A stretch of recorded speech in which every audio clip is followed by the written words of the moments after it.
Você tá bem, Dani? Tá tudo certo? Trabalhando muito? Tô bem. Então, eu estava trabalhando muito, né? Só que agora o hospital de campanha vai fechar, aí disponível para a área de mercado de volta. É. Essa parte é o bom e o ruim, né? Diminui os casos, a gente fica mais feliz porque não tem as infecções, né? Mas por outro lado, diminui oportunidades, né? De trabalho. Você estava em É qual hospital de verdade. campanha? Era da Ceilândia? Eu estava no do Gama.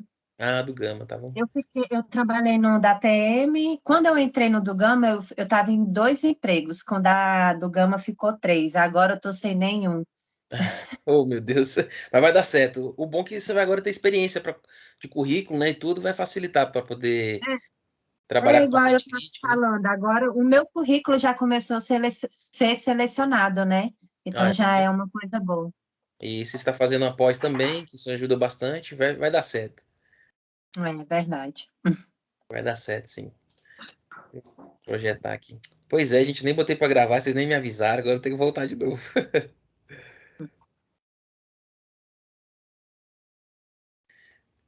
Então tá, pessoal, como eu não tinha colocado pra gravar, agora eu vou voltar rapidinho aqui, só pra gente deixar registrado, porque como tem colegas que não vão poder assistir hoje, e eu prometi que ia deixar gravado, né, tem que retornar. Então, fazendo a introdução rapidinho, a gente vai trabalhar com esse tema aí de regulação abdominal, né, uma das aulas que vocês têm. Pelo que eu entendi, acho que é a última, né, então já no ponto aí de finalizar após. Hoje a gente vai trabalhar essa questão mais anatômica, fisiológica, né, e o exame físico dessa parte, né, do trato gastrointestinal, que é o sistema digestório que a gente pode tratar, tá? E aí, quando a gente conversa sobre o sistema gastrointestinal, a função principal dele, se a gente for fazer uma análise mais ampla, né, é que é de transporte, tá?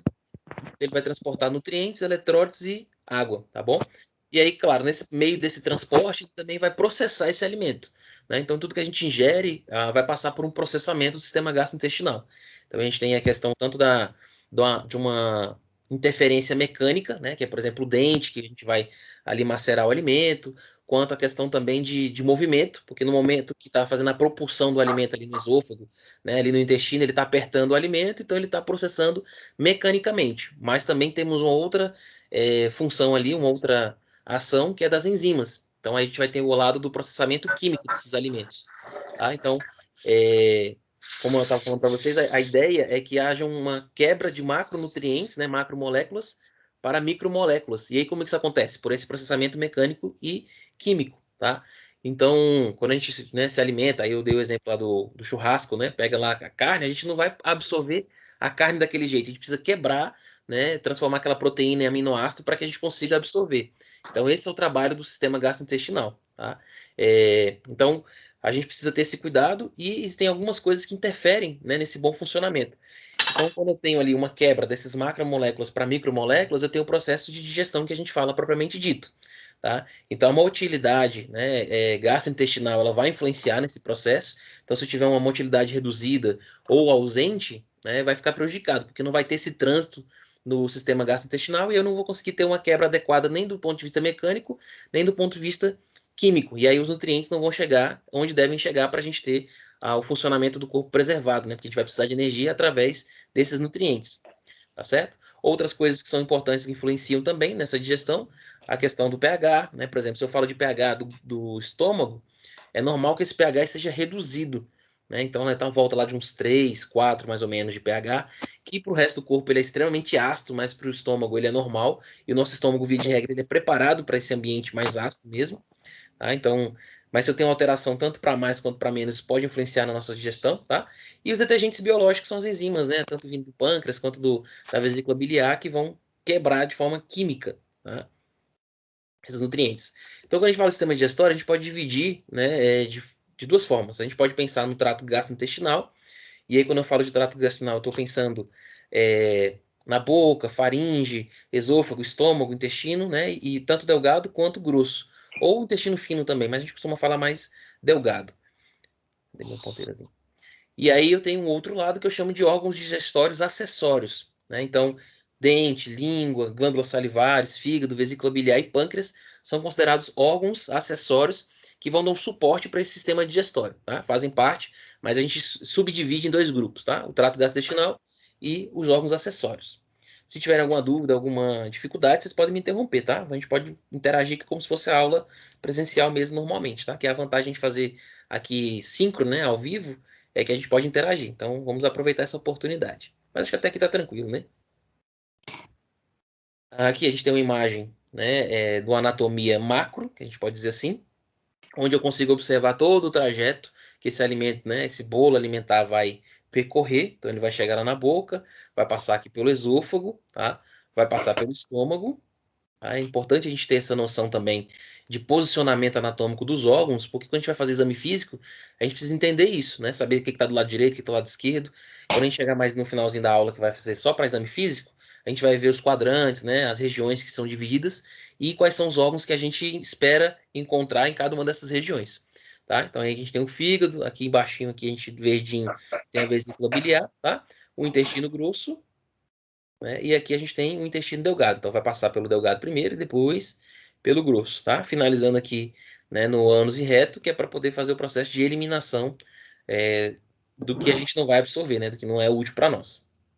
Aqui é uma imagem, né, real, né, de um cadáver, no caso, e a gente consegue observar algumas camadas aqui, né? Então é uma visão anterior, ou seja, uma visão de frente, né, desse corpo. E aqui eu consigo ver alguns aspectos interessantes. Por exemplo, aqui, ó, eu consigo observar, né, que tem o diafragma, ou seja, ali que divide, a gente pode considerar assim, né, a parte do tórax do abdômen, né, da região abdominal. E aqui a gente tem o peritônio, né, que é uma camada aí que protege a, a região abdominal e produz, né, um líquido mais seroso que permite que esses órgãos ali da região da cavidade abdominal, da região abdominal no caso, se movimentem ali, se ajustem de forma mais adequada, não fiquem em atrito, né, porque eles estão muito próximos. Então é muito importante esse líquido. Na próxima aula a gente vai falar sobre alguns aspectos ali da terapia substitutiva renal, e aí o peritônio ali é importante para a gente tratar sobre isso depois, tá? Então aqui a gente tem um aumento, que é uma camada de gordura, que fica ali revestindo como proteção também, né? Como calor. E aqui a gente tem o intestino delgado novamente, tá? E aqui a gente consegue observar essa parte aqui mais externa, que é o intestino grosso, tá bom? Então aqui região ascendente, aí transverso, né? Descendente. Aí ali atrás tem o sigmoide e aqui seria o reto, né? Aqui já finalizando o colo sigmoide. E aí no finalzinho a gente já tem o reto, tá? Aí o seco aqui, ó, interessante, tá? Essa região aqui que se comunica do intestino grosso, né, o delgado com o grosso, que aí fica próximo ali do apêndice vermiforme, tá bom? Que é um problema sério quando ele decide inflamar. Já deve ter ouvido falar, né, em apendicite, que a gente vai falar desse exame físico também, como que a gente consegue identificar, tá bom? Aqui é outra visão, só que aí já não é uma imagem real, né, desenhada, só para a gente poder ter uma visualização mais ou menos de como é o aspecto, pensando também na estrutura óssea, tá? Então a gente observa aqui, ó, que o fígado está bem posicionado e ajustado, próximo ali na região final das costelas, mas ele fica protegido ali ainda. Então em um exame físico que não há alteração do fígado, a gente não consegue, né, palpar esse órgão, né? Se a gente conseguir palpar é porque tem alguma coisa de errado, né, um aumento que não é esperado. Aí aqui a gente tem o estômago, também ele fica ali mais próximo da costela. É importante ter essa percepção, porque até se a gente vai fazer uma sondagem nasentérica, por exemplo, né, você já deve ter tido essa experiência, né, ou já deve ter visto, né, na literatura, alguma coisa assim, a gente precisa fazer a ausculta, né, então a gente precisa entender onde colocar o estetoscópio, né, então a gente entende melhor quando a gente consegue observar a anatomia com essa estrutura, né, óssea também, para você ter uma noção de localização mesmo, tá? E aqui embaixozinho, né, na bexiga, que é uma coisa que a gente não tinha visualizado lá na outra imagem, tá? Aqui é interessante porque a gente tem uma região aqui mostrando, né, uma imagem, aliás, mostrando algumas estruturas musculares, né, dessa região abdominal, juntamente com as suas artérias, né, o que vai irrigar essa estrutura, tá? Então esse Azinho significa artéria, então a gente tem algumas aí para poder ilustrar, e o M, que está aparecendo aqui, representa músculo, tá? Então aqui, por exemplo, músculo oblíquo interno. E aí aqui desse lado a gente tem uma tomografia, e aí ela tem uma imagem transversal, ou seja, o corte transversal, vocês devem lembrar disso, né, quando a gente, dessa parte base da anatomia, que o queixo, né, o corte transversal, ele divide o corpo em região superior e inferior. E aí a gente está observando aqui a região superior, né? Então cortou ali a imagem no meio e virou para a gente poder ver os órgãos, né? E aí aqui eu consigo ver algumas estruturas que eu consigo visualizar aqui também. Então aqui tem o músculo reto do abdômen, que a gente puxa para cá e consegue visualizar também, além de ter a estrutura das artérias também, né? Algumas artérias passam por aqui. Então é legal que a gente começa a ter uma noção de exame de imagem. A gente está trabalhando com essa questão de urgência, né? Trauma, UTI, paciente grave. A gente não vai ser, né, expert em análise de imagem, mas a gente precisa ter uma certa noção, porque isso vai nos respaldar na questão do cuidado, para você entender até como está o quadro do paciente, né? Não ficar dependendo de avaliação de outros profissionais, que a gente tem competência para fazer isso. A gente não pode dar diagnóstico, mas avaliar imagens é uma competência nossa também. Tá? Inclusive, a tomografia ficou bem em evidência, né, atualmente por conta do Covid, né? Só que aí a gente não teria essa imagem aqui, porque a gente não ia ver a parte abdominal. Nosso interesse seria olhar a parte do tórax, né? Mas o princípio é o mesmo, né? A visualização seria mais ou menos nesse sentido. E a gente estava sempre buscando aquele aspecto característico de vidro fosco, né? Que é aquele branquinho lá que dava, né, digamos assim, o direcionamento para que o paciente tinha um forte indício de Covid, né? E aí depois com exames para positivar, né? Mas aí a imagem de tomografia ela já era bem, era não, né? Ainda é na verdade, porque a gente continua vivendo a pandemia. Ainda bem que a gente já está num processo aí de reduzir, pelo menos. Espero que a gente consiga cada vez mais. Porém, a gente tinha essa visualização buscando esse vidro fosco para fechar o diagnóstico, né? Que não poderia ser o único, né, ponto para análise, mas era o principal, né? Só que eu ia falar era, né? Porque eu já estou prevendo que a gente vai resolver isso logo e vai acabar com a pandemia logo, logo. Fé em Deus. Tá certo? Então vamos passar aqui para o próximo. Aí essa imagem é interessante, a gente tem um livro aí, né, Barrett, de 2015, que ele mostra uma tipo analogia do sistema digestório como se fosse uma máquina, né? Dê uma olhadinha aí nessa imagem e vejam se realmente essa análise que ele fez, essa comparação, analogia, faz sentido para vocês. A gente pode observar aqui em cima, né, o cortador, que são os dentes, né? Aí aqui embaixo a gente tem o liquidificador, né, esterilizador do ácido, né? O reservatório também, que seria o estômago, né? Aí nós temos compartimentos de reação, que seria a parte do intestino, né? Que a gente vai começar a ter a ação mais intensa das enzimas, digamos assim. Aí nós temos o fornecedor de enzimas e neutralizador, que seria, por exemplo, a gente pode falar do pâncreas, né? Aí nós temos o fornecedor de detergente, que seria, né, a vesícula biliar. Por que a gente fala detergente? Porque realmente ele é um detergente, né? Ele vai ser responsável por quebrar aquela gordura. E a gente usa detergente em casa, né, na cozinha, por exemplo, para lavar a louça, porque ele tem essa propriedade de quebrar as moléculas de gordura e a gente conseguir lavar a louça. Então, por isso que a gente tem também detergente natural, é chamado assim, tá? Aí nós temos outra parte do intestino que vai ser a superfície catalítica, né? Ou seja, a gente vai continuar tendo os processos químicos e também de absorção. Quando a gente fala de intestino delgado, a principal função dele é absorver os nutrientes e também líquido, tá? E quando a gente fala de intestino grosso, ele vai absorver alguns nutrientes, mas de forma mais tímida, e a principal função vai ser mais absorver líquidos. Por isso que a gente tem que ter cuidado, principalmente pacientes idosos, que às vezes ficam muito tempo sem ir ao banheiro, enquanto as fezes estão presentes no intestino, vai continuar absorvendo líquido. Então, por isso, em casos mais extremos, que a pessoa passa muito dia sem ir ao banheiro, às vezes causa fecaloma, né? Que são as fezes endurecidas, e aí precisa fazer extração manual.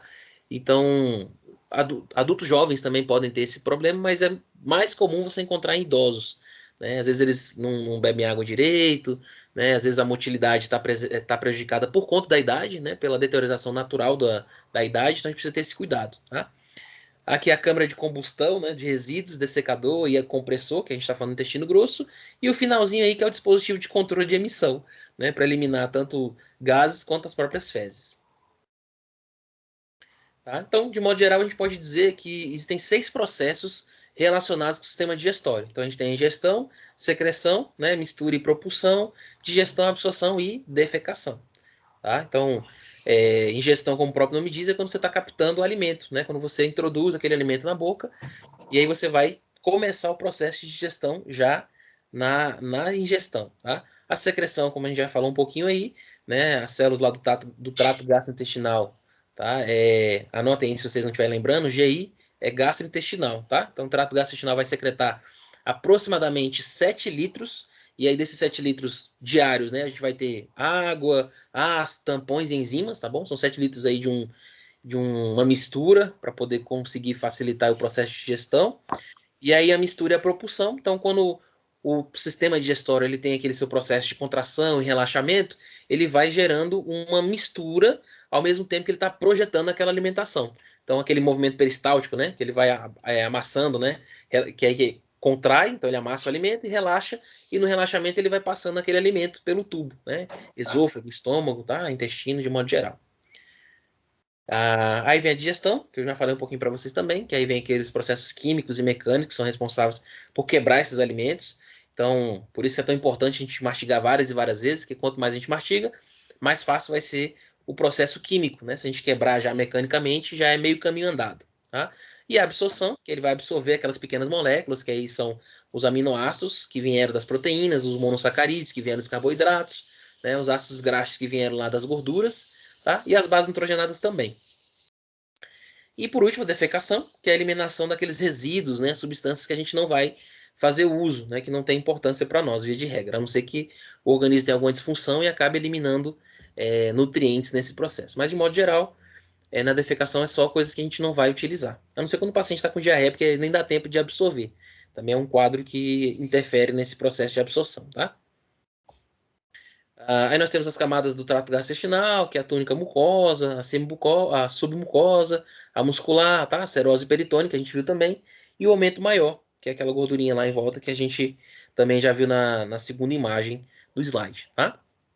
E aí, obviamente, que essas camadas, elas são importantes porque vão favorecer tanto a questão de absorção desses nutrientes, quanto a questão de produção até de enzimas que vão quebrar esses alimentos, tá?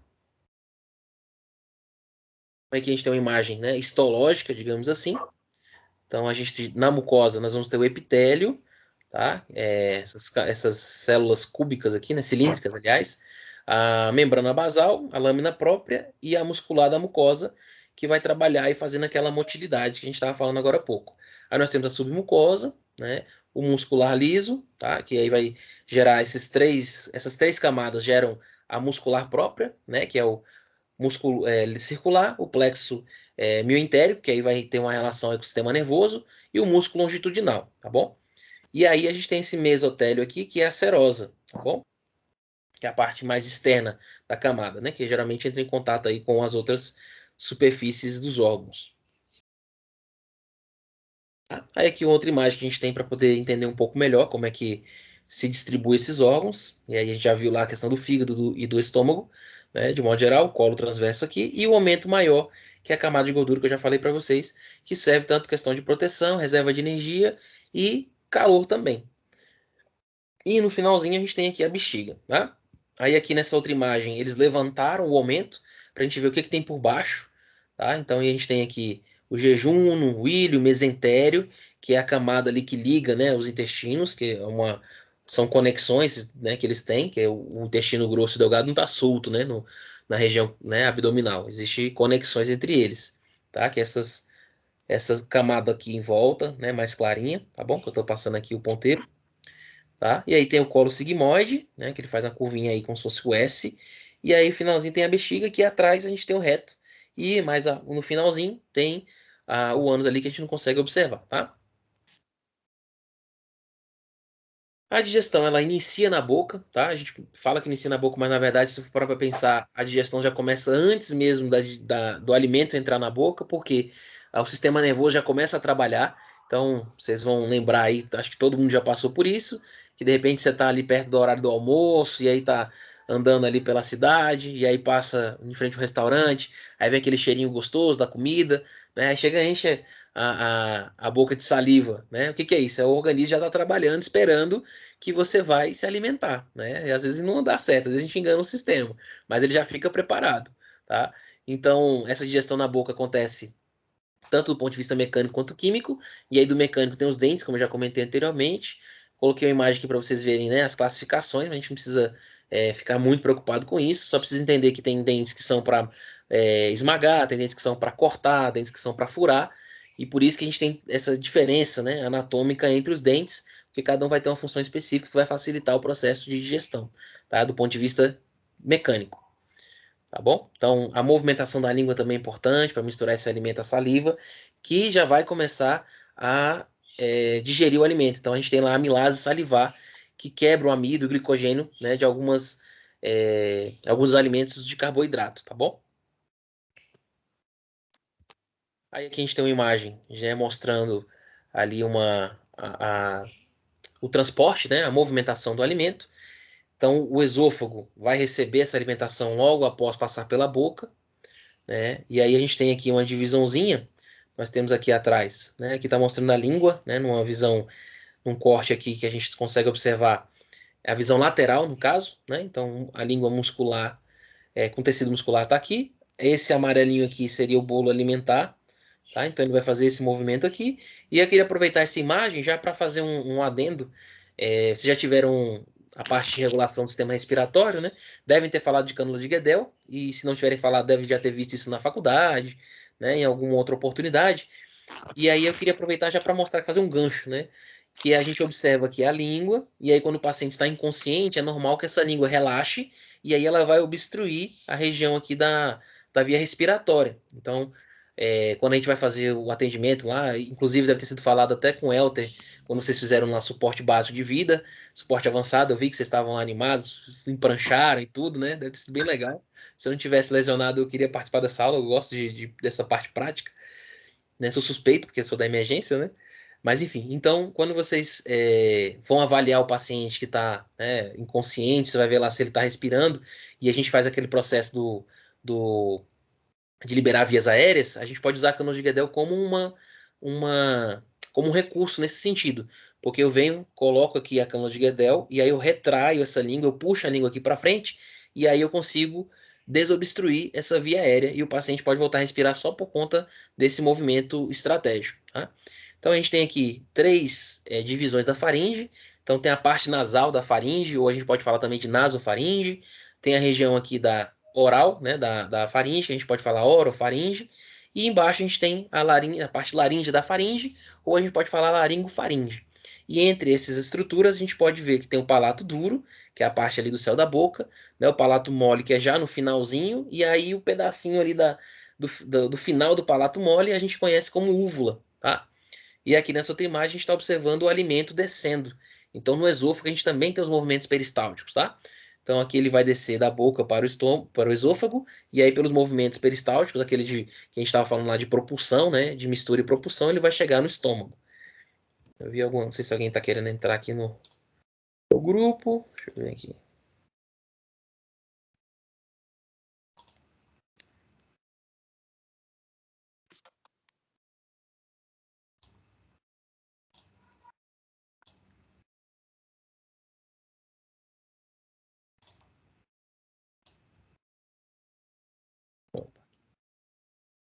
Pronto. Então esse movimento ele é voluntário, né? Até certo ponto, né? Quando você coloca, ingere na boca e está mastigando ali, é voluntário. Mas quando você passa para o esôfago, você não vai ter mais o mesmo controle, né? Segurar a alimentação ali na região ali do esôfago, tá? E aí lembrando, né, uma coisa importante também, é que o esôfago está atrás da laringe, tá bom? E é por isso que existe a questão da traqueostomia, né? Imagina se fosse invertido, né? Se fosse o contrário, quando fosse fazer uma traqueo de emergência ou eletiva que fosse, imagine o trajeto que teria que fazer para atingir, né, essa via aérea, né? Atingir a laringe. Então, ainda bem que anatomicamente falando, o esôfago está atrás, né, da região da faringe, que já facilita a traqueostomia, tá? Então aqui a gente tem o esôfago, mais uma vez, mostrando o movimento de propulsão, de peristaltismo, onde eu tenho ali a túnica muscular relaxada e aqui eu tenho ela contraída. E é essa alternância entre relaxamento e contração é que vai permitir o movimento do bolo alimentar, tá? Então é isso que está mostrando essa imagem aqui. Aqui já no finalzinho, né, ele mostra a liberação do esfíncter. Tá? O esfíncter é como se fossem as portas, vocês devem lembrar disso também, mas é como se fossem as portas que fazem a comunicação de um órgão com o outro, e aí vai permitir a passagem ou não. Né? Precisa liberar o esfíncter para isso. Então, chegando aqui no esfíncter esofágiano inferior, o alimento vai chegar até o estômago. Tá? E aí, como eu tinha comentado com vocês, né, até coloquei essa imagem aqui para lembrarem que os 5 sentidos, né, eles vão estar influenciando o processo digestório, né, porque a gente vai estimular o sistema nervoso ali, o sistema nervoso vai influenciar já para botar para funcionar o estômago, o sistema digestório, na verdade, de modo geral. Então, lá quando eu tenho lá um cheiro agradável de alimento, de um alimento gostoso, ou eu sinto até o gosto, né, às vezes a gente dá aquela experimenta ali o almoço e aí já abre o apetite, aí o sistema já vai trabalhando também para poder deixar o organismo preparado, principalmente questão de produção de enzimas, tá? A questão do olho também, né? Que a gente não come com olho, né? O pessoal não fala isso. Às vezes você olha ali e vê uma comida agradável, às vezes ela nem tá gostosa, né? Mas ela tá bem trabalhada, bem organizada ali, você já fica interessado. Até o ouvido também, né? A audição tem influência, porque às vezes você escuta, por exemplo, o barulho de uma panela de pressão, e aí você gosta de uma panela ali de uma panela, gosta de uma carne cozida ali com mandioca, por exemplo. Aí você associa o barulho da panela de pressão com a carne, né, com mandioca. Então já atiça o cérebro. Opa, ali tá rolando uma comida que eu gosto. Então tudo isso vai influenciar já para iniciar o processo digestório, tá bom? Então é por isso que a gente fala que não pode comer balinha, por exemplo, ou algum doce com o estômago vazio. Por quê? Quando você começa, né, a trabalhar com a balinha na boca, o organismo entende que você vai trazer um alimento mesmo, né? Não é uma balinha. E o que que chega lá no estômago com a balinha? Chega só a saliva doce. Então, só que nesse processo, o organismo já preparou enzimas, ali o pH já está preparado para receber. Então, imagine o quanto que o estômago, por exemplo, sofre para receber aquela saliva doce, porque não tem o que quebrar, não tem o que absorver. Então, aquele pH ali ácido fica solto no estômago. É claro que a gente tem uma camada do estômago preparada para trabalhar com esse ambiente ácido, mas se você não tem alimento, ele fica com a parede do estômago totalmente exposta a esse pH. E isso, com o passar do tempo, é prejudicial. Então, se possível, evitem, né? Vou enganar a fome com chupar uma balinha aqui. Não façam isso, não enganem a fome assim não, porque é prejudicial para o seu organismo, tá?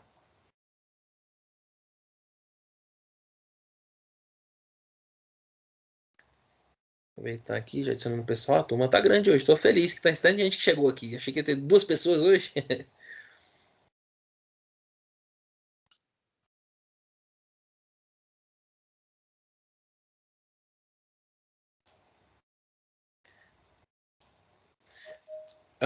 Opa,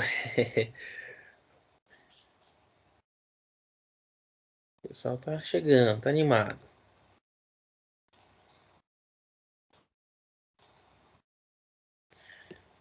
E aí, né, nesse processo que eu falei para vocês, o sistema nervoso trabalhando, ele vai aumentar a motilidade do estômago, por exemplo. Ele vai aumentar a produção de enzimas, como eu tinha comentado, né? E tudo isso é para tentar neutralizar proteínas, por exemplo, né? Para já ir iniciando o processo. Aí você imagina, você só vem com a saliva doce, o organismo fica chateado com você e ainda vai gerar uma gastrite depois, se você não tomar cuidado, né? Tem pessoas que já desenvolveram essa inflamação do estômago, isso é péssimo, então para essas pessoas é pior ainda fazer isso, tipo uma balinha, por exemplo, com fome. Mas quem não tem gastrite, não tem nenhuma alteração ali da camada do estômago, pode vir a desenvolver por conta disso, né? Então precisa ter esse cuidado, tá? Então aqui a gente tem uma imagem do estômago mostrando tanto um desenho, né, quanto uma anatomia real, né, para a gente observar aí. É legal ter essas duas noções, né? Então o estômago ele vai conectar ali o esôfago, tá? Com o intestino delgado, né? Ele faz essa intermediação, digamos assim. E aí na divisão nós vamos ter a cárdia, tá? É importante lembrar disso, que é a região próxima do estômago que vai entrar em contato com o esôfago. Nós temos o corpo do estômago, que é o meio dele, digamos assim. O fundo, né? Que muita gente acaba confundindo, porque se você vai observar uma imagem do paciente em pé, parece que não tem muito sentido, né? Que o fundo fique em cima, né? Se você for fazer uma análise, observar a posição anatômica do indivíduo, ele vai estar para cima, né? O fundo. Aí a gente vai entender, acha que pensa que o fundo é o final, né? E dá um nozinho na cabeça mesmo, mas não, o fundo ele tá lá na parte superior ali, tá bom? Então aí tem as camadas novamente, como a gente falou, a túnica serosa, a túnica muscular, como a gente tinha visto, né? É comum do trato gastrointestinal. Nós temos as pregas gástricas que vão fazer essa interação aí com o alimento, tá bom? Aí nós temos a parte do piloro ali já no finalzinho, aí tem o esfíncter pilórico ou do piloro, a mesma coisa, que vai comunicar o estômago com o intestino delgado, tá? E aí o intestino delgado, que parte que a gente está falando? Está falando do duodeno, tá bom? Então essa é a primeira parte. Então boa parte das enzimas que vem ali do pâncreas, né, da vesícula biliar, são depositadas nessa região aqui do duodeno. E aí vai gerar esse processo aí, intensificar o processo digestório quimicamente falando, tá? E aqui a gente tem a imagem, segue a mesma lá de cima, só para vocês observarem, né, essas pregas, né? Realmente ela é uma preguinha. Aqui na imagem não conseguimos observar tão bem que é uma prega mesmo, só consegue ver pelo nome, mas aqui eu acho que a visualização fica bacana para vocês entenderem como que é essas preguinhas do estômago. Aí aqui uma imagem que a gente consegue aproximar, a gente pega um pedacinho aqui do estômago, tá? E aí traz aqui numa imagem ampliada, a gente teria um pedacinho da histologia. Como vocês sabem, a gente tem ali um processo natural que eu tenho as células se juntam, formam tecidos, e os tecidos se juntam, formam órgãos, os órgãos se juntam ali, né, por afinidade, e tem os sistemas. Então aqui a gente consegue observar a histologia e observa bem a questão ali das vilosidades do estômago, o intestino também tem isso. E por que que a gente tem essas vilosidades? Porque ele melhora o contato com o alimento. Então, quando eu consigo, né, quando tem um alimento, ele vai entrar nessas frestas aqui das vilosidades e aí consigo ter um contato maior com o alimento e eu consigo favorecer a absorção. Tem um pessoal entrando hoje, tá, estamos indo bem. Se dá certo.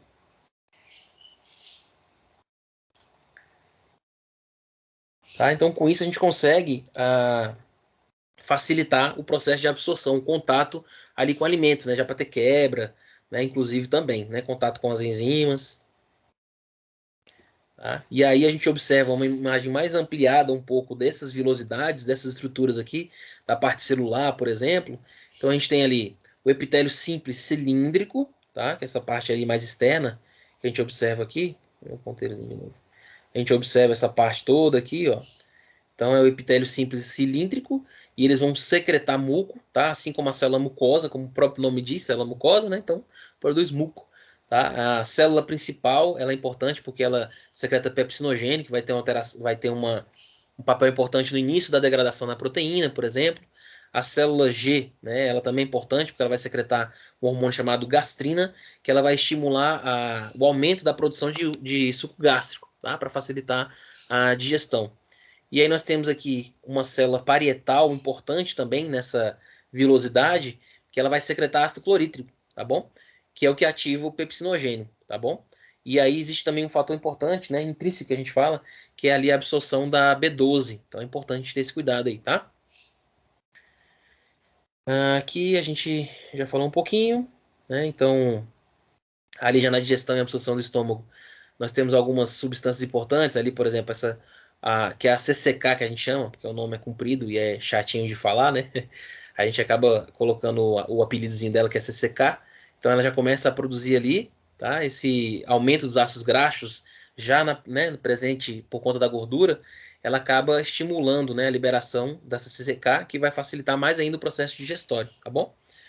Ah, aqui já falei, né, os peptídeos, né, que vão quebrar as proteínas, peptídeos e ácidos, tá bom?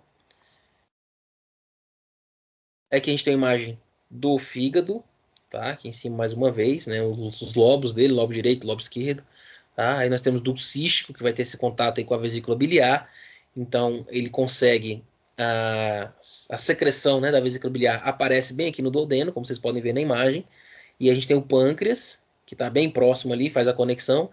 Então aqui a gente tem um pedaço do intestino, tá bom? Então aqui o duodeno, e logo em sequência vem o jejum, né? Por último lá o ilho, que o ilho vai fazer contato lá com o intestino grosso, tá certo? Então o pâncreas fica bem próximo aqui, ó, da região do intestino, a parte inicial que é o duodeno, e elimina também o seu suco, né, pancreático aqui, ao mesmo tempo que a vesícula também elimina o seu suco biliar, tá bom? Então aqui a gente tem uma imagem ampliada desse ducto pancreático, mostrando a comunicação, o contato que eles têm ali, né, o ducto colecto, por exemplo, que vai liberar esses sucos, tá bom? Lá na parte do duodeno.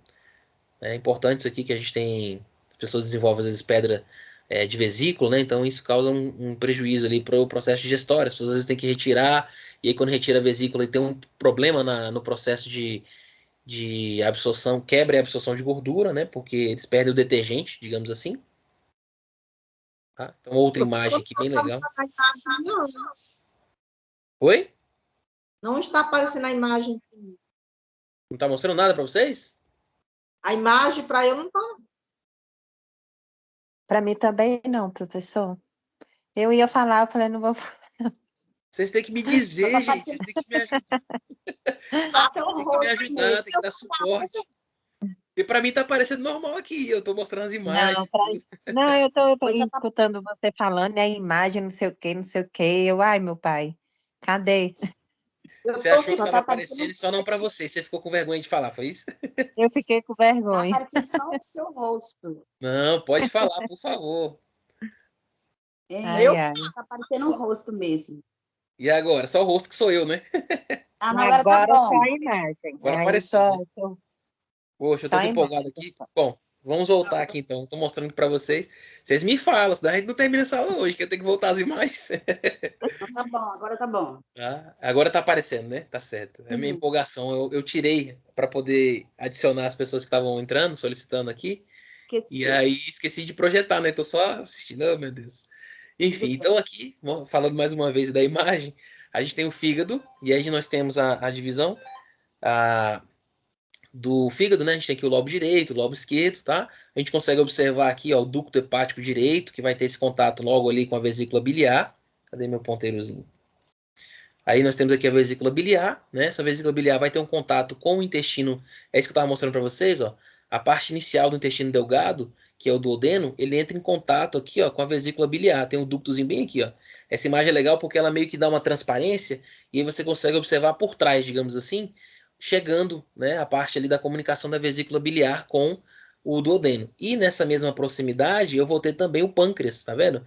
Ele está bem coladinho aqui com o intestino, também em contato com a parte do duodeno, onde ele vai eliminar lá o seu suco. Né? Então, o suco pancreático vai ser eliminado aqui e o suco da vesícula biliar também.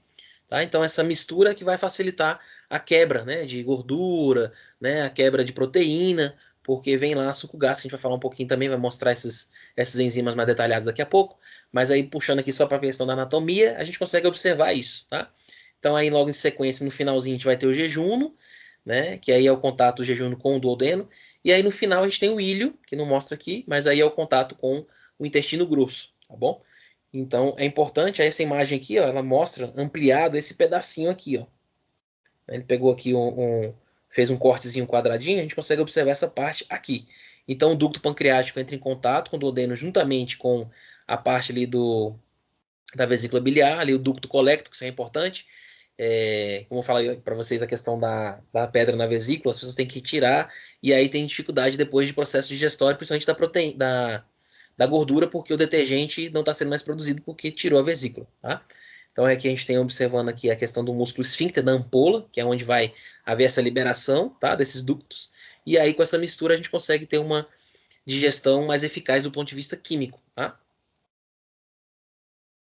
Deixa eu tomar aqui meu remédio aqui pós-cirúrgico. Despertou aqui, senão eu vou esquecer, né? E aí, aqui essa outra imagem que eu estava mostrando para vocês, aí vocês podem já ir contemplando um pouquinho, enquanto eu vou só tomando esse comprimido. Vocês observam, aqui está uma retirada, um pedacinho do fígado, e aí quando a gente vê ele de forma interna ampliada, a gente vê o tanto que ele é vascularizado. Né? Esses branquinhos aí, esses azuis, são vasos. Né? Então, e o fígado é muito importante para metabolizar, né, muitas coisas, medicamento, gordura, né, transformar gordura ruim em boa, né, que a gente tem lá o LDL, o HDL, que a gente vai falar isso um pouquinho na outra aula, que a gente vai falar sobre alterações gastrointestinais, né, alterações clínicas, a gente vai falar um pouquinho sobre isso, mas aí estou mostrando só a anatomia, então vejam tanto que ele é vascularizado, né.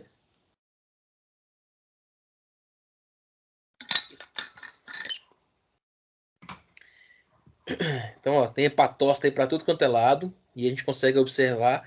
Aqui é interessante porque eles colocaram na imagem a artéria também azulzinha, né? E aí a gente vai entender que essa imagem, na verdade, está mostrando.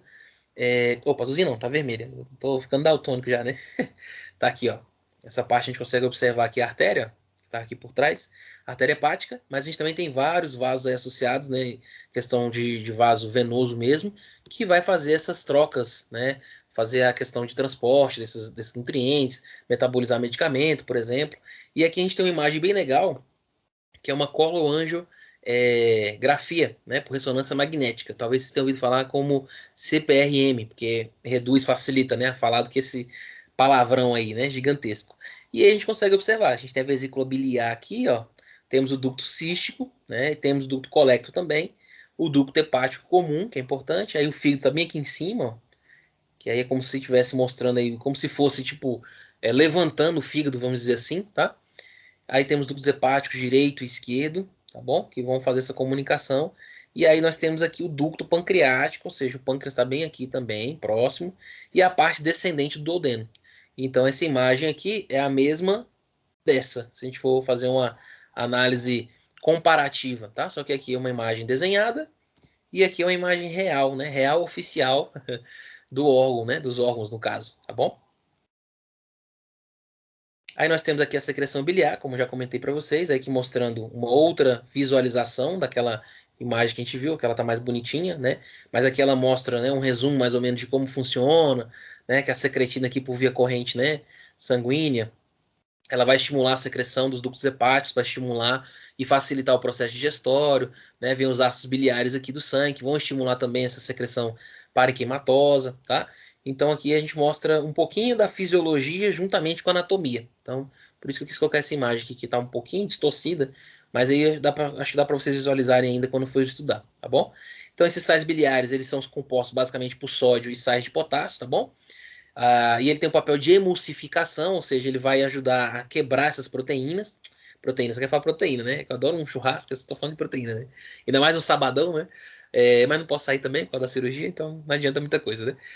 Então ele vai quebrar, né, esses glóbulos de lipídios, tá? Então ele vai gerar a suspensão desses pequenos glóbulos de lipídios e aí vai gerar aqueles ácidos graxos que a gente já tinha visto no outro slide. E a partir dessa quebra para ácidos graxos, a gente vai conseguir fazer o processo de absorção, tá?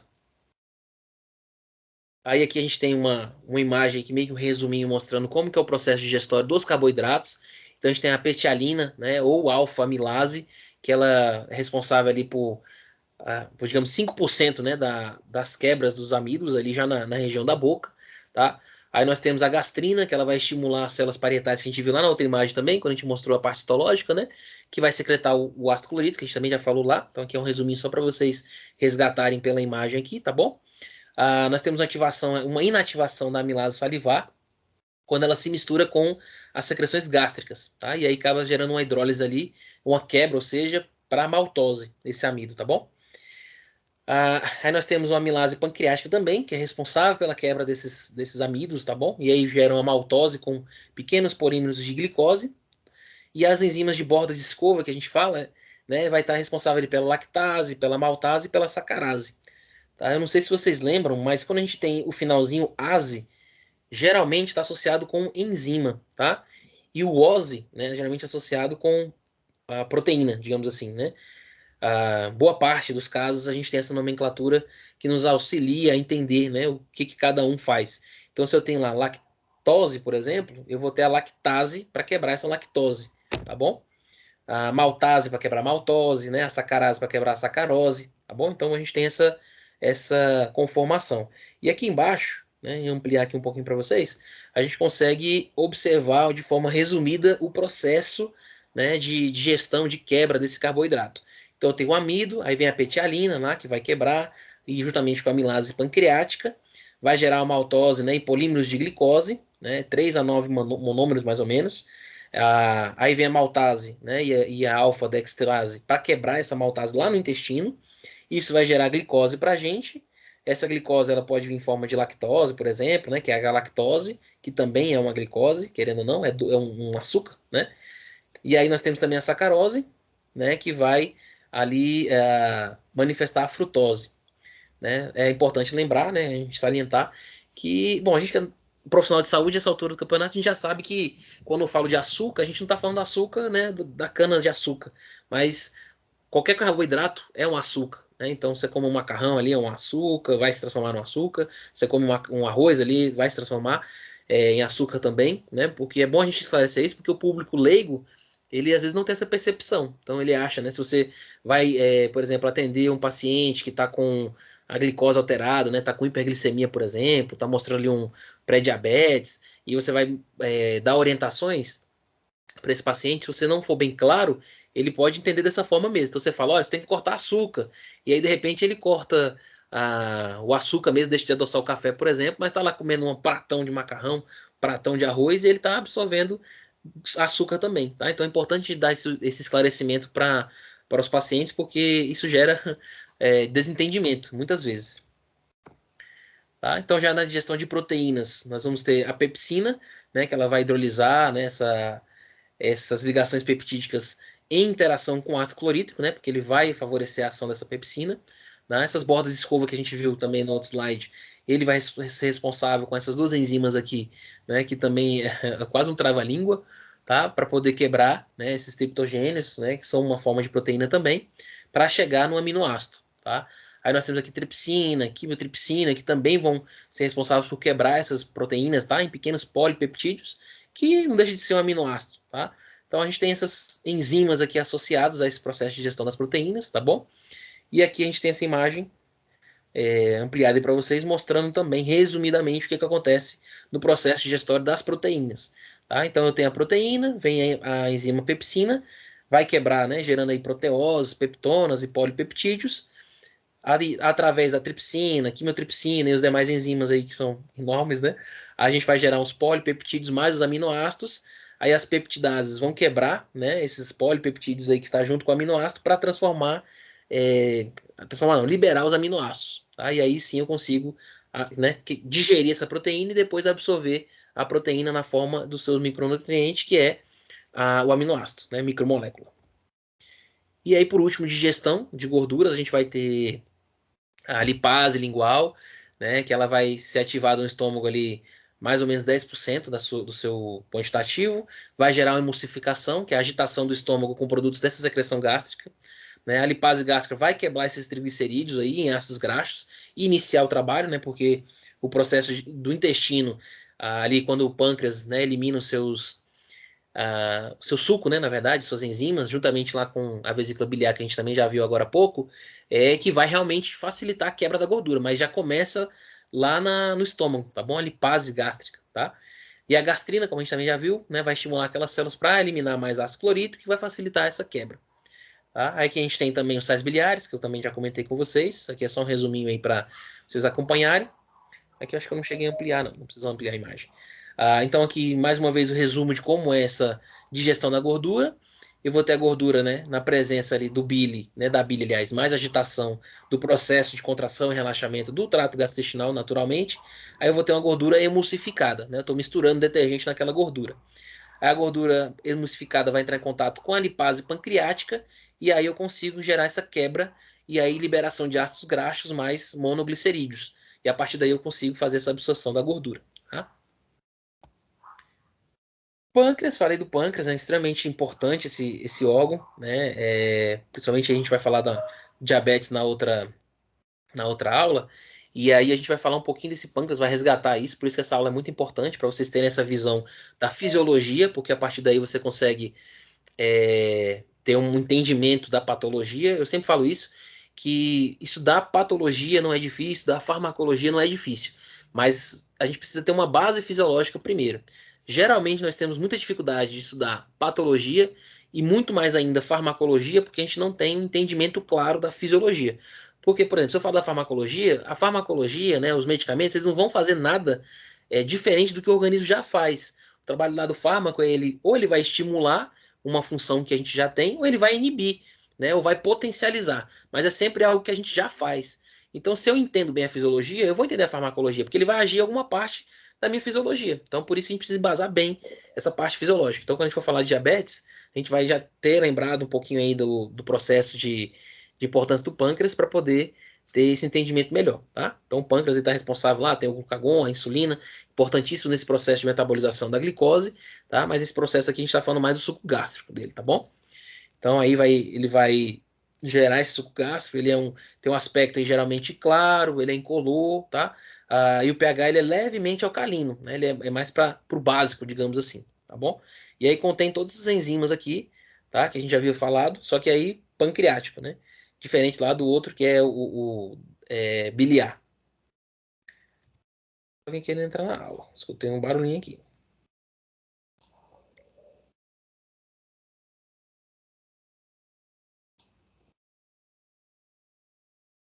Cadê?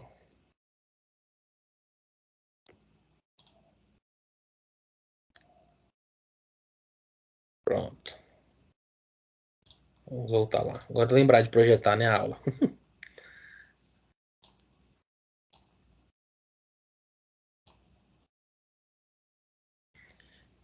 Então, aí a gente tem, né, uma imagenzinha lá de novo, né? A primeira imagem acho que é a mais visual, mas aí aqui mesma situação que eu falei para vocês. Oi? O Miguel pediu para eu avisar que ele está tentando entrar e não está conseguindo. Eu aceitei ele agora. Vê se ele. Aceitou? Aceitei, tem uns Então tá 3 bom, então. segundinhos. Ok, Aí vê se ele obrigada. conseguiu entrar direitinho. Aí qualquer coisa eu tento entrar de novo. Pede para ele acessar de novo. Ok, então, obrigada. Eu que agradeço. Tá? É aqui, aquela imagem também que está um pouquinho distorcida, mas aí vocês conseguem visualizar um resumo aí de como funcionam essas enzimas. Tá? E aqui a gente tem a ampliada também, né, que para poder facilitar essa questão dessa secreção pancreática, fazendo um resuminho aí do que a gente já viu nesses outros slides, tá bom? Aqui nós temos uma imagem, né, uma vista aí de uma reconstrução, olha que interessante, uma reconstrução em 3D de uma tomografia abdominal. E a gente consegue observar também a imagem real, oficial, né, desses órgãos. Então aqui a gente tem o fígado, né, aqui nós temos a veia porta, olha como ela é grande, né? Aí nós temos ali em cima, lá na pontinha só, a pontinha do coração. Nós temos o estômago aqui, tá? Aqui nós temos a veia esplênica, né? Ou seja, é a veia que faz contato com o baço. Tá? Nós temos aqui a veia mesentérica superior, ou seja, faz contato ali com o mesentério, né? Com essa parte intestinal ali, né? A parte abdominal. Nós temos a cabeça do pâncreas bem aqui. Temos o duodeno passando. Então, se vocês observarem, é exatamente como a gente vê naquela imagem que era desenhada. Né? A cabeça do pâncreas está em contato certinho. Cadê meu ponteirozinho aqui? Está em contato certinho com a parte do duodeno. Olha o duodeno aqui, ó, passando. Tá? Então, essas 3 partes aqui do duodeno, a gente vai conseguir ver essa comunicação. E aí é onde a gente vê a liberação desses sucos, tá bom? Aqui, novamente, uma imagem, né? Isso aqui é desenhada como se fosse uma tomografia, né? E aí nós temos um corte transversal mais uma vez. E aqui a gente consegue observar novamente aquelas estruturas, né? Por um outro ângulo. Né, que a gente está olhando aqui agora, pelo transversal, como eu falei para vocês. Então aqui nós podemos observar aqui, ó, a artéria hepática, vermelhinha aqui do lado. Aí nós temos o ducto colector aqui de verdinho, e aqui nós temos a veia porta, que aí é uma imagem semelhante à que a gente acabou de ver ali da reconstrução em 3D. Tá? Aí aqui a gente tem o estômago, né? A gente tem a luz do estômago aqui, né? Esse ligamento hepatogástrico, a comunicação aqui do fígado com o estômago, né? Aí aqui a gente vai observar que tem o peritônio visceral, que recobre todo, né, os órgãos da cavidade abdominal.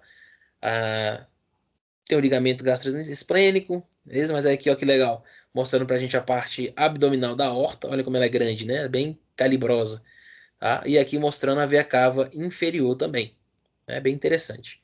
E o peritônio parietal, que aí recobre toda a cavidade, tá? E uma coisa interessante aqui, né? Os rins também, que a gente vai falar isso na outra aula. O intestino delgado, né? Já adiantei um pouquinho para vocês aí, mas ele é responsável basicamente a absorver esses nutrientes e a parte líquida, né? Água também. Então ele mede aí aproximadamente 2,5 metros de diâmetro, tá?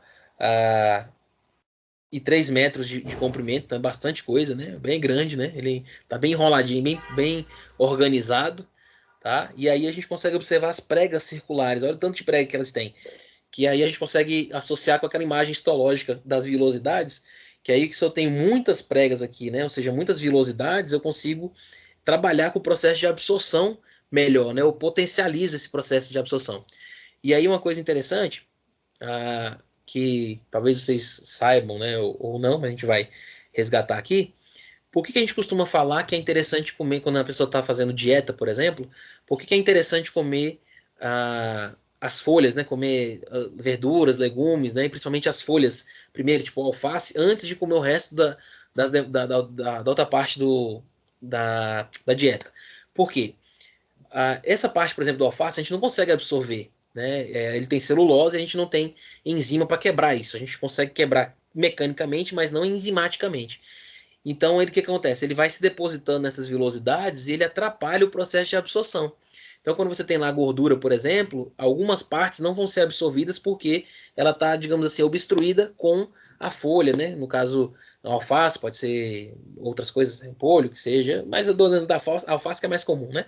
Então, aí ele obstrui essa parte. Então, você reduz um pouco a absorção desses nutrientes, né? Da gordura, etc., que vai reduzir o processo de ganho de peso. Então, estima-se mais ou menos que quando você faz essa rotina de se alimentar primeiro da salada e depois das demais, né, carboidrato, proteína, etc., você reduz essa absorção em mais ou menos 30%. Então, se você já fizer isso, você já consegue, além de dar aquela sensação de saciedade, porque faz volume, né? A salada ela tem esse volume, é por isso também que pede para que seja a primeira a você se alimentar, porque ela vai te dar essa sensação de saciedade, e aí você vai sentir menos vontade de comer as outras partes, principalmente o carboidrato, né? Além disso, ainda atrapalha o processo de absorção. Então, são dois pontos positivos, digamos assim, tá? Aí, novamente, uma imagem mostrando, só que aí a gente tinha visto lá do estômago, aqui a gente está vendo do intestino delgado. Mas vejam que ele também tem vilosidades, só que mais numerosas, digamos assim, do que a gente viu lá da questão do estômago, tá bom? Que é o normal, porque aqui realmente vai acontecer a absorção. No estômago não tem tanto esse papel absortivo, digamos assim, do que o intestino, tá bom? E aí no intestino delgado a gente vai ter, né? Comentei com vocês já, mas aí aqui é só para resumir, digamos assim, nós temos a digestão mecânica, que é pelos movimentos, né, peristalse, e a química, que é lá amilase, peptidase, todas aquelas enzimas que a gente já viu. E a partir daí a gente consegue facilitar o processo de absorção no intestino delgado, tá? Aí nós temos o intestino grosso, que ele mede aproximadamente aí 6 centímetros de diâmetro, tá? Com 1,5 m de comprimento, ele é um pouquinho menor lá que o intestino fino, tá? Não tem vilosidades, né, nem pregas intestinais. Não vai secretar enzimas, somente muco, tá? Para facilitar um pouquinho esse processo de propulsão do bolo fecal ali e tal. Presença de bactérias, tá bom? Então é comum essas bactérias estarem presentes lá para poder degradar uns carboidratos que ainda sobraram, alguns aminoácidos e produzir vitaminas, isso é importante, tá? Então, quando a pessoa tem um desarranjo intestinal, por que a gente fala que é um desarranjo intestinal? Porque essa flora, né, natural do intestino, ela foi quebrada, né? Então, a pessoa se alimentou com algum alimento que estava contaminado, por exemplo, e entrou uma outra bactéria, que aí entra em conflito com a bactéria que é presente natural ali do ambiente intestinal, e aí pode acontecer esse desarranjo, né, da flora intestinal, que a gente fala, e aí a pessoa acaba desenvolvendo a diarreia, porque tem esse desequilíbrio, aí a pessoa não consegue absorver de forma adequada o nutriente, né? E aí precisa ter uma reposição, né? Por exemplo, quem já tomou Floratil ou conhece Floratil ou outros medicamentos, né? Mas o Floratil é mais conhecido, é uma marca, né? Na verdade, mas é uma das mais utilizadas. Ela serve exatamente para isso, para repor a flora e causar trazer o equilíbrio de novo e reduzir a questão da diarreia, tá? Então ele vai absorver água, íons e vitaminas, até porque é lá mesmo que produz essas vitaminas, né? E aí, mas aí de forma mais intensificada, a questão de absorção de água, como eu já falei para vocês, que a gente precisa ter esse cuidado, porque alguns pacientes que não têm uma rotina de evacuar todo dia, né? Ou acaba evacuando uma vez na semana, às vezes passa 10 dias sem evacuar. Isso aí é péssimo, dificulta muito, né? Quanto mais tempo demorar para poder evacuar, mais difícil vai ser. E aí, reforçando que pode gerar até um processo de fecaloma, como eu já tinha falado para vocês. Aqui nós temos uma imagem também em desenho, né, que eu acho legal, fica bem nítido para a gente acompanhar essas divisões do intestino grosso. E aqui a gente tem a mesma imagem, só que por uma imagem de real, né, real oficial, tá? Com contraste, né, é legal porque a gente consegue ver, né, consegue visualizar bem esses órgãos, tá? Então a mesma visão que a gente tem aqui, a gente vai encontrar para cá, tá? Quis trazer essa imagem só para vocês se familiarizarem com as estruturas, tá? Então a gente tem aqui a mesma questão, por exemplo, aqui, ó, as letrinhas que estão para cá, tá para cá também, né? Então aqui a gente tem a flexura, né? Bonito esse nome, do intestino, grosso aqui na parte inicial aí do transverso, porque a gente tem aqui o ascendente, por isso tem esse azinho, tá? Aqui tem o transverso. Aí aqui a gente tem outra flexura, só que é à esquerda. Lembre-se que a gente está vendo o paciente, está à nossa direita, essa imagem aqui, tá? Mas é a esquerda do paciente, porque está de frente para a gente, tá? É uma visão anteroposterior que eles falam, né? Porque a gente está vendo meio que atravessado aí, tá? Aí o descendente, aí o Gzinho aqui que é o sigmoide, aí o finalzinho reto, tá? Tem a bexigazinha aqui também ali por trás, tá bom? Aqui uma outra imagem, aqui é só porque mostrar uma imagem ampliada ali do reto, canal anal, tá? Uma região aqui onde a gente consegue observar. E aqui tem o músculo, né, o esfíncter, que vai fazer esse controle para que as fezes não fiquem constantemente saindo antes do prazo, né? Porque tem aquela questão de absorção dos nutrientes ali, nutrientes não, na verdade, mais a proteína, nutrientes, a gente pode colocar assim. Das vitaminas, falei proteína, mas é vitamina que eu quis dizer, tá? E de água, né, de modo geral. Então, se a gente não tivesse esse controle aqui, ia passando por intestino grosso e sendo eliminado. Isso aí não é legal pra gente, tá? Que aí seria mais ou menos o processo que acontece na diarreia, porque aqui ele não consegue segurar líquidos, né? Porque ele não vai fechar totalmente, ele não trava, né? Ele vai reduzir o espaço, né? Aqui uma outra imagem novamente, mostrando aí um pouquinho mais da válvula ali, por exemplo, o ilho secal, que é interessante, é o contato que a gente tem aqui, ó, entre o ilho, tá bom? E o intestino grosso, né? Aqui mostrando mais ou menos como é que funciona o esvaziamento, né? A promoção de todo esse processo aí de, é, digamos assim, projeção, né? Daquele bolo. Aqui nós temos uma imagem mostrando mais a questão do seco, tá bom? Então aqui é legal porque ele mostra as possíveis posições da vesícula, do apêndice vermiforme, né? Então ele pode estar mais lateralizado para trás, né? À esquerda ou à direita, ou mais para baixo, tá? Então aqui a gente tem o ósseo do apêndice vermiforme e aqui nós temos a papila ilial, né? E o ósseo ilial, ou seja, aqui é o contato entre, né, o ilho, ou seja, a parte final do intestino, né, delgado, com a parte inicial do intestino grosso.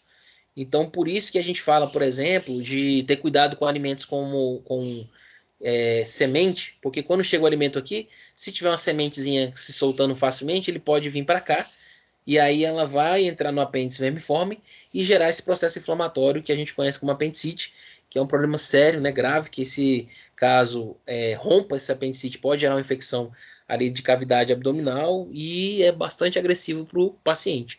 Então, por isso que a gente fala para ter esse cuidado, né, de alimentos com sementes, por exemplo, tá?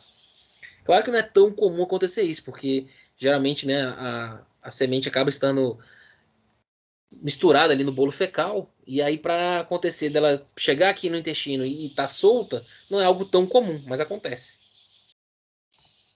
Tá? Aqui é uma imagem bem legal, ó, mostra aí uma colonoscopia, que aí mostra o seco também, ó, com o ósseo do apêndice vermiforme, que a gente viu naquela outra imagem. Essa aqui é a mesma dessa parte aqui, ó. Aqui é essa imagem, tá? Então aí você tem o ósseo do apêndice também, que é essa imagem aqui, ó, essa parte, tá? E aqui o ósseo ileal, tá? Mostrando inflamação aí, porque eu tô fazendo um exame justamente para identificar o processo inflamatório do paciente. Aqui a gente tem um resumão, deixei aqui para vocês, para caso vocês queiram dar uma olhada rápida, né? Como que acontece o percurso do alimento, vocês podem resgatar por essa imagem aqui, tá? Do que tudo que a gente já falou desse processo de digestão, né? De percurso do alimento. Até aqui ficou alguma dúvida, pessoal? Vocês querem falar alguma coisa? Reclamar, sugerir? Não? Então vamos dar sequência aqui. Agora a gente vai falar de exame físico. Como eu falei para vocês no início, é extremamente importante entender a divisão, né, da região abdominal quando você vai realizar exames. Porque você precisa entender também o que esperar, né? O que você vai encontrar, que órgãos você está avaliando quando você passa ali pela região abdominal inteira. Então a gente tem duas formas de fazer essa divisão da região abdominal. A gente pode dividir por regiões abdominais, né? Por exemplo, o hipocôndrio direito, tá? A lateral direita. A gente pode observar aqui também a inguinal direita, inguinal esquerda, tá? Lateral esquerda, hipocôndrio esquerdo. Aqui o epigástrio, tá? Uma região importante. O umbilical, região umbilical. E por último aqui, região púbica. É até, assim, meio que intuitivo, né? Você observar aqui. A gente sabe que estômago e epigástrico, né, seria a mesma coisa. Então você tem essa região aqui pensando no estômago. Então aqui é a parte epigástrica. Aqui você tem o umbigo, então a parte umbilical. E se você tem a parte pública, né? Bem tranquilo. Aqui nas duas laterais, lateral direita e esquerda é fácil de lembrar também. E aí depois você tem só a questão do hipocôndrio direito e esquerdo e região inguinal direita e esquerda. Acho que é tranquilo de lembrarem, né? Mas qualquer coisa vai revisando, traz de novo o slide, né? Tranquilo. E aqui nós temos a divisão por quadrantes. E aí, se a gente fala de região abdominal, nós temos 9. Se nós falamos de quadrante, nós temos 4. Então nós temos o quadrante superior esquerdo, o quadrante superior direito, nós temos o quadrante inferior direito e o quadrante inferior esquerdo. Né? Em quadrantes é mais fácil de lembrar, né? Porque tem menos regiões. E fala por quadrante, então já elimina boa parte do nome, né? Mas, dependendo do que você vai fazer, qual é o exame físico, né? O que você está avaliando, pode ser mais interessante pensar na região abdominal ou nos quadrantes, tá? A gente pode usar essas duas divisões aí, dependendo do que você estiver avaliando. Então, aqui é uma imagem mostrando para vocês a parte muscular, muscular não, a questão óssea, tá? Dessa região abdominal aqui, né? Mostrando toda a estrutura. E aqui a gente tem os órgãos, né? Interessante. O que você vai encontrar no quadrante superior direito, no quadrante superior esquerdo, inferior direito e inferior esquerdo, tá? E aí, se vocês quiserem depois tiver a curiosidade, né, de ver, a gente não vai aprofundar muito aqui nesse quesito, para a gente não alongar demais, mas tem aqui, se vocês quiserem observar, ou quiserem tirar dúvida depois, a gente pode observar aí, tá? Separei um vídeo para vocês também de exame físico, para vocês terem essa visualização. Então, quando a gente fala de exame físico, nós dividimos em 4 etapas, né? Vocês devem lembrar disso também, que é inspeção, palpação, percussão e ausculta, tá? Não necessariamente nessa ordem, vamos dizer assim. Tá? E isso aí a gente constitui como métodos propedêuticos, né, de avaliação do paciente. Então, quando a gente vai fazer a avaliação do paciente, o exame físico, a gente faz a avaliação física do corpo como um todo. Mas cada região do corpo tem questões específicas para serem avaliadas. E a gente vai focar na região abdominal por conta da disciplina nossa que é focado para regulação abdominal. Tá bom? Então, quando você faz a inspeção, essa é a primeira coisa, né? Independente de qual região você esteja avaliando, a inspeção é a primeira. É uma questão de observação. Você vai olhar o paciente e vai observar características que são facilmente identificáveis pela visualização mesmo. Você não precisa palpar o paciente, precisa percutir, não precisa auscultar para poder gerar uma análise, uma avaliação daquele paciente. Então, a primeira coisa é você olhar o paciente. Você vai dar uma olhada nele e observar a forma, a simetria, né? Se o abdômen está plano, é o esperado, digamos assim. Mas ele pode estar, por exemplo, um pouco globoso, mas não quer dizer necessariamente que seja uma patologia. O paciente pode ter um sobrepeso, mas não quer dizer que seja uma alteração significativa. A gente precisa ter um olhar, né? Ficar de olho, mas não quer dizer necessariamente que ele seja doente. Mas se tem alteração, a gente já precisa ter um olhar mais criterioso, digamos assim. E aí você pode ter um abdômen escavado, pode ter um abdômen globoso, em batráquia, a gente vai ver a imagem aqui daqui a pouco, e em avental também. Tá? Aí você vai observar alterações de pele, né? Se tem edema, se tem icterícia. Aí você vai usar o sinal de Cray-Turner ou de Cullen, que a gente vai ver também, tem algumas imagens aí mostrando para vocês associarem, né? Não sei se vocês já ouviram falar desses sinais. Tá? Vamos observar circulação colateral, ou seja, pode acontecer do paciente ter alguma alteração, e aí você observar a cavidade, a região abdominal, com evidência de circulação mesmo, que não é comum você encontrar. Você olha a região abdominal, você não vê veias saltadas, por exemplo, igual você vê no braço quando você vai puncionar o paciente, por exemplo. Tá? Você pode observar a questão de hérnias, né? Pode ser de parede umbilical ou inguinal. Você vai observar um peristaltismo visível, né? Então, o paciente, quando tem obstrução intestinal, por exemplo, o peristaltismo ele acaba sendo mais evidenciado, porque existe uma resistência maior por conta ali da presença das fezes, por exemplo, e aí você acaba vendo essa propagação do peristaltismo, tá? Pulsação você também pode acompanhar, e aí é um sinal claro de aneurisma de aorta, por exemplo, que a gente vai ver uma imagenzinha também sobre isso, tá? Aí que nós temos as imagens. Então eu tenho aqui o abdômen globoso, a abdômen globoso, as cursas de ascite é a do batráquio, tá bom? Então você observa aqui que não é que o paciente é obeso, né? Ele tem realmente uma alteração de ascite, ou seja, acúmulo de líquidos na região abdominal, que vai gerar essa distensão, mas ela é localizada, não é por obesidade, tá? E aí você consegue observar. E aí você vê aqui que o paciente está até equitérico, né? Tá meio amareladozinho e tal. E nessa imagem, que eu ia mostrar uma outra para vocês, mas a gente também consegue observar aqui, aquela circulação colateral que eu falei para vocês, que você vê uma dilatação ali das veias, por exemplo, aqui é evidente. Você consegue observar isso aqui. Veja que no abdômen globoso não é comum aparecer, no escavado também não é. Mesmo sendo, né, aqui no caso de geralmente o paciente emagrecido, e aí teoricamente evidenciaria essas veias, não acontece, tá? É mais comum a circulação colateral você observar no caso aqui do paciente que está com ascite, por exemplo, né, uma alteração de fígado, né, tem uma cirrose, por exemplo, tá? E aqui nós temos o abdômen avental. Por que, que a gente fala em avental? Porque o abdômen ele acaba caindo, né? Ele tem essa. Ele fica, digamos assim, a grosso modo, pendurado, digamos assim. Veja que esse globoso ele não tem esse mesmo aspecto de cá. Por isso que não é classificado os dois como globoso, tá? Aqui está mais associado com o avental por conta disso. Nós temos, no caso, o aspecto de icterícia, e aí mostrei isso aqui para vocês, porque a gente chama atenção para a inspeção de modo geral, mas aí você veria a região abdominal também dessa forma, né? O paciente que está nesse nível de icterícia, você observa no corpo todo, basicamente, né? Esse aspecto amarelado, tá? Aí nós temos o sinal de Turner, aqui, ó, quando você tem presença de equimose na região lateral, tá? Que a gente estava falando lá das regiões do abdômen, pois é, aqui, ó, região lateral, você observa essas equimoses aí, e no sinal de Cullen, tá? Que aí você tem essas mesmas equimoses, a gente costuma falar hematoma, mas hematoma é quando tem um acúmulo de sangue que você vê, tipo, parece que foi uma bolinha, né, digamos assim. Na equimose não, é só o sangue, mas ele tá superficial, digamos assim, não tem um acúmulo de líquidos visível igual você vê no hematoma, tá? Então por isso que a gente não fala aqui de hematoma, fala de equimose. E aí você tem o sinal de Cullen aqui na região umbilical, tá? Sinais muito característicos de pancreatite, tá?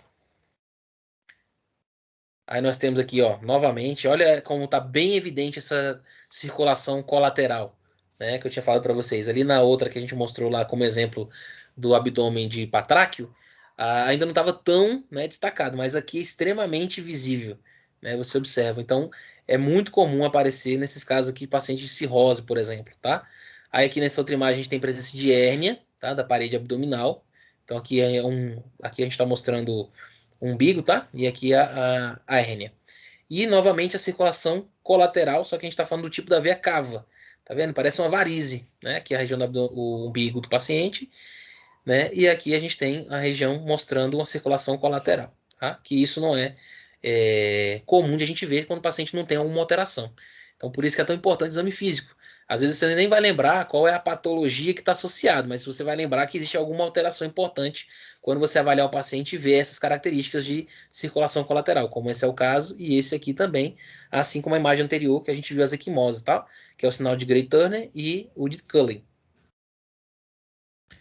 Aqui, dando sequência, a gente estava falando das pulsações, né? Então, como que eu vou fazer a avaliação? Aqui o paciente tem até um abdômen escavado, né? Mas a gente observaria colocando, pressionando, né, os dedos aqui na região umbilical, e aí você consegue evidenciar, né? Você favorece a visualização desse paciente e você consegue observar que está pulsando mesmo, né?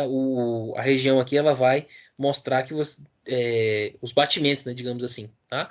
E aqui mostrando para vocês do outro lado, né, na região abdominal, como você tem a aorta abdominal normal e a aorta abdominal com a presença de aneurisma, que seja que é um dilatamento daquela parede com um sério risco, né, um grande risco de acabar rompendo, que é uma coisa que acontece, por exemplo, também no AVC hemorrágico, que é justamente isso. Você pode ter um aneurisma presente ali na região e aí acaba se rompendo e aí eliminando o líquido. Agora imaginem, como a gente tinha visto, olha como é calibrosa essa artéria abdominal. Então, se você tem um rompimento do aneurisma, né, um rompimento desse aneurisma é praticamente fatal para o paciente. Difícil conseguir intervir. É possível, mas é difícil intervir. Então, a avaliação física é extremamente importante, porque se a gente consegue observar aqui, eu posso intervir, né? Eu tô falando, eu mais tô falando da equipe de modo geral, porque a gente não vai fazer a cirurgia, por exemplo, né? Mas aí o médico pode intervir, né, com a equipe multidisciplinar, por exemplo, e reduzir esse aneurisma, por exemplo. Aqui outra imagem mostrando para vocês ali a circulação colateral, tá? Aí aqui nós temos a veia epigástrica superficial. Olha o tanto que está evidente, né, essa circulação, tá? E aqui a gente também tem as veias aqui da região tóraco-epigástrica, tá bom? Aqui na lateral também, ó, bem evidente, ó como é que tá aqui embaixo. Aqui mostra muito mais evidente, né, do que a gente olhando para cá. Aí nós temos a ausculta. Agora é muito importante, pessoal, eu estou colocando aqui na ordem que a gente precisa fazer esse exame, tá? Eu não falei isso no início, mas eu estou destacando agora para vocês não esquecerem, porque a técnica que você vai usar, o método propedêutico que você vai utilizar, pode interferir um no outro, tá? Vocês devem lembrar isso na época da faculdade, mas eu vou reforçar isso, que é extremamente importante ter isso em mente. Então, a primeira coisa realmente é fazer a inspeção, tá? Olhou e tal, fez aquela avaliação inicial, né, das estruturas, da anatomia do paciente. Aí nós vamos vir para a ausculta. Por que que eu não faço percussão e não faço palpação antes da ausculta? Porque essa movimentação dos órgãos pode gerar uma alteração da ausculta. Então, às vezes, você pode estimular um ruído hidroaéreo, por exemplo, que ele não estava presente, mas pela movimentação do estômago ali que você estimulou, acaba aparecendo. Então, você pode até fazer um exame físico mostrando algumas características que na verdade não são as fisiológicas. Apareceu porque você acabou estimulando, tá? Então é importante fazer a ausculta primeiro, antes de percussão e palpação. Aí entre percussão e palpação, tem livros que falam que é melhor percussão, depois palpação, tem uns que falam de palpação, depois percussão. Então acaba que não gera tanta influência percussão ou palpação. Mas a ausculta tem que vir em segundo lugar, tá? Imediatamente depois da inspeção a gente vai fazer a ausculta. Tá? Então você vai fazer a ausculta verificando a questão dos ruídos hidroaéreos, né? Verificar a presença. Tá? Então você vai ver lá a técnica de ausculta, que é basicamente colocar o esteto e você vai fazendo no sentido horário, tá? Do quadrante inferior direito até chegar do outro lado, né? Fazendo essa movimentação para ver e acompanhar esses sons. E aí você pode ter a classificação de normoativos, você pode ter um hiperativo, um hipoativo abolido, que a gente fala, e um timbre metálico. Tá? Você pode ter sopros vasculares, aí é exemplo de aneurisma de aorta, uma estenose renal ou hepática, tá? E atritos, né, que são às vezes uma questão peritoneal associada. Aí aqui a gente coloca, né, como que você vai classificar isso? Você vai dizer presença de ruídos aéreos e aí você vai descrever a intensidade. E aí vai ser pelas cruzes, igual a gente faz por edema, tá? Aí você pode colocar um peristaltismo de luta, que a gente fala que é a obstrução, o ilho paralítico, que aí você faz a ausculta e aí você não consegue auscultar nenhum ruído, e os sopros, como a gente viu aqui, que pode sugerir algum aneurisma ali ou compressão arterial. A percussão, a gente vai ter uma percussão exploratória, e você vai ver se tem som tipânico ou, né, no espaço de Draube, que a gente vai ver ali também. E aí eu posso classificar como hipertimpanismo, submasse 6 ou masse 6. Tá? E aí nessas técnicas de exame, para você pesquisar a CIT, que a gente viu lá naquele paciente, né, que estava com o abdômen bem distendido, a gente pode ter lá o semicírculo de escota, que a gente vai ver uma imagem sobre isso também. Sinal de piparote, tem livros que põem piparote com E, tem com I, tá? E a masse 6 móvel, né? Tem imagem para mostrar isso também. Tá? Então, a percussão, você vai observar se tem presença de ar livre, líquidos e massas intraabdominais. Tá? Você vai buscar ali um som normal, que seria um maciço, tá? No caso, quando você vai pesquisar na região do baço e fígado, o som ele é maciço, e quando você observa em vísceras ocas, você tem o timpânico, tá? Ali a percussão normal você vai encontrar essa massa 6, exatamente como estava lá mostrando em cima, tá? E você pode encontrar alguma massa abdominal, né, que pode ser considerado como sólido ou líquida, e se for líquida é ascite, tá? E o timpanismo, né, que ele pode ser, se tiver generalizado, ele pode indicar ali uma obstrução, tá? Estou aqui mostrando só a parte textual, mas a gente vai ver algumas imagens aqui, tá? Aí a massa 6 móvel. O que é a massa 6 móvel? Como o próprio nome diz, essa massa 6 ela vai ser, ela migra, digamos assim. Você vai posicionar o paciente e essa posição do paciente vai influenciar aonde você vai encontrar essa massa 6. Então, se o paciente, por exemplo, está em posição lá de decúbito ventral, decúbito dorsal, aliás, você vai encontrar essa massa 6 de um lado, por exemplo. Quando você pede para ele ficar em decúbito lateral, essa massa 6 muda e você encontra essa massa 6 em outra parte do abdômen. Então, por isso que chama móvel, tá bom? Então, esse semiciclo de escota também você vai posicionar o paciente, né, num decúbito dorsal e você vai. Ixi, eu escrevi errado aí, mas deu para entender, né? Que não é restrição, não, é região, tá? É periumbilical, tá? Deixa eu até arrumar logo isso aqui, que quando eu for mandar para vocês já manda arrumadinho. Vamos lembrar. Diz o pessoal, né? Vou logo arrumar bem aqui na cara dura mesmo.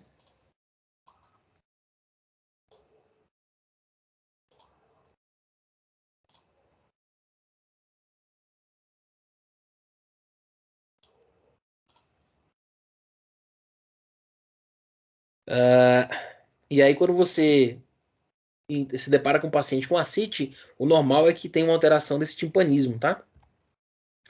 Aí é o que eu falei para vocês, ó, da região da massa 6 móvel. Você vai observar aqui, ó, quando você muda a posição do paciente, essa massa 6 muda, como eu tinha falado para vocês. Então você observa aqui a massa 6 móvel. E o semiciclo de escota, você vai observar o timpanismo na região periumbilical e depois na região pós, né, periumbilical, você observa essa massa 6, tá? Depois eu vou mostrar esses vídeos para vocês aqui. Aí nós temos, para ver alguns exames aí de sensibilidade renal, a gente vai falar sobre sistema renal na próxima aula, mas já trazendo, porque estamos falando de exame físico, já falando da manobra de Jordan, que é bastante comum, talvez vocês já tenham visto isso nas aulas. O que talvez não falem tanto seja mais o de Jombert, né, ou Colvier, né, Colvier, bem diferente esse nome. Tá? Então, essa manobra de Jordan, você vai fazer um punho percussão no paciente, né, nas lojas renais, ali na região onde, posterior, você observa onde vai estar alocado os rins. E se o paciente sentir dor, você vai dizer que é um exame positivo, o que pode indicar uma pielonefrite aguda, por exemplo, que a gente vai falar sobre isso também na outra aula. Tá? O sinal de Jombert, ou Jombert, né, ela é uma repercussão no hipocôndrio direito, por isso que é importante a gente ver aquelas divisões, né, que você detecta um timpanismo. E aí, geralmente, ele indica um pneumo peritônio, tá? Ou seja, quer dizer que existe um ar na região abdominal. E o sinal, o sinal de Courvoisier, você vai sentir a vesícula, né, biliar, ela é palpável. O normal é não você sentir, tá? Então, quando você sente, você consegue palpar a vesícula biliar, é um indicativo, por exemplo, de neoplasia. Tá? Então, aqui as imagens para a gente observar. Aqui o sinal de Giordano, tá? Que a gente vai fazer nessa região aqui, para observar como é que o paciente vai reagir. O sinal de Jombert, que é aqui, ó, que a gente vai observar. E aí o sinal de Courvoisier-Terrier, ou só Courvoisier, você observa, né, existe um aumento, né, significativo da vesícula biliar a ponto de você conseguir palpar. Aí na palpação você vai ter lá a supervisão superficial, que é a técnica do exame, né, você vai só apalpando normal. E aí você vai observar a tonicidade muscular, né, você está em hipertonia ou hipotonia e sensibilidade abdominal. Tá? Você pode ter ali uma palpação profunda, né, que a gente chama biomanual, dar na pele, que a gente fala, né? Projeção das estruturas, tipo estômago, ilha terminal, você vai fazer essa busca, né? Essa varredura ali da região abdominal, vai buscar ali ver se tem massas ou cistos, tá? E aí você vai dizer a localização e as características, tá? E os sinais de peritonite, como hipertonia da parede, né? Um abdômen taba, um sinal de Bumberg, tá? Que é importante também. Se você observar pontos dolorosos, você vai ter indicativos de alguma alteração lá do trato gastrointestinal. Então, por exemplo, ponto epigástrico. Se houver uma sensibilidade no momento da palpação, você pode ter uma indicação de úlcera péptica, tá? Em atividade ali, né? Sofrendo ali paciente sofrendo com essa úlcera. Né? O ponto cístico é uma região ali do ângulo, que aí você vai observar até, cadê minha papeirozinho? Sinal de Muff, né? Que é comum ele estar presente na colecistite aguda. É, né? Importante a gente ter isso em mente. Tá? Então aqui o ponto cístico, a gente vai observar, palpar aqui, o paciente vai sentir um desconforto. E aí você tem o sinal de Muff aqui também, que é a dor, a descompressão. Né? Então você, né, apoia uma mão abaixo ali, né, da região abdominal, região posterior, e aí com a outra mão na região anterior, você vai gerar uma pressão. Então, quando você descomprime de forma brusca, né, ali você observa o ponto cístico do paciente e é onde ele vai relatar dor, né, no momento da descompressão. Tá? Você tem um ponto aí de McBurney também, que indica para a gente uma apendicite aguda, né, é um indicativo forte ali.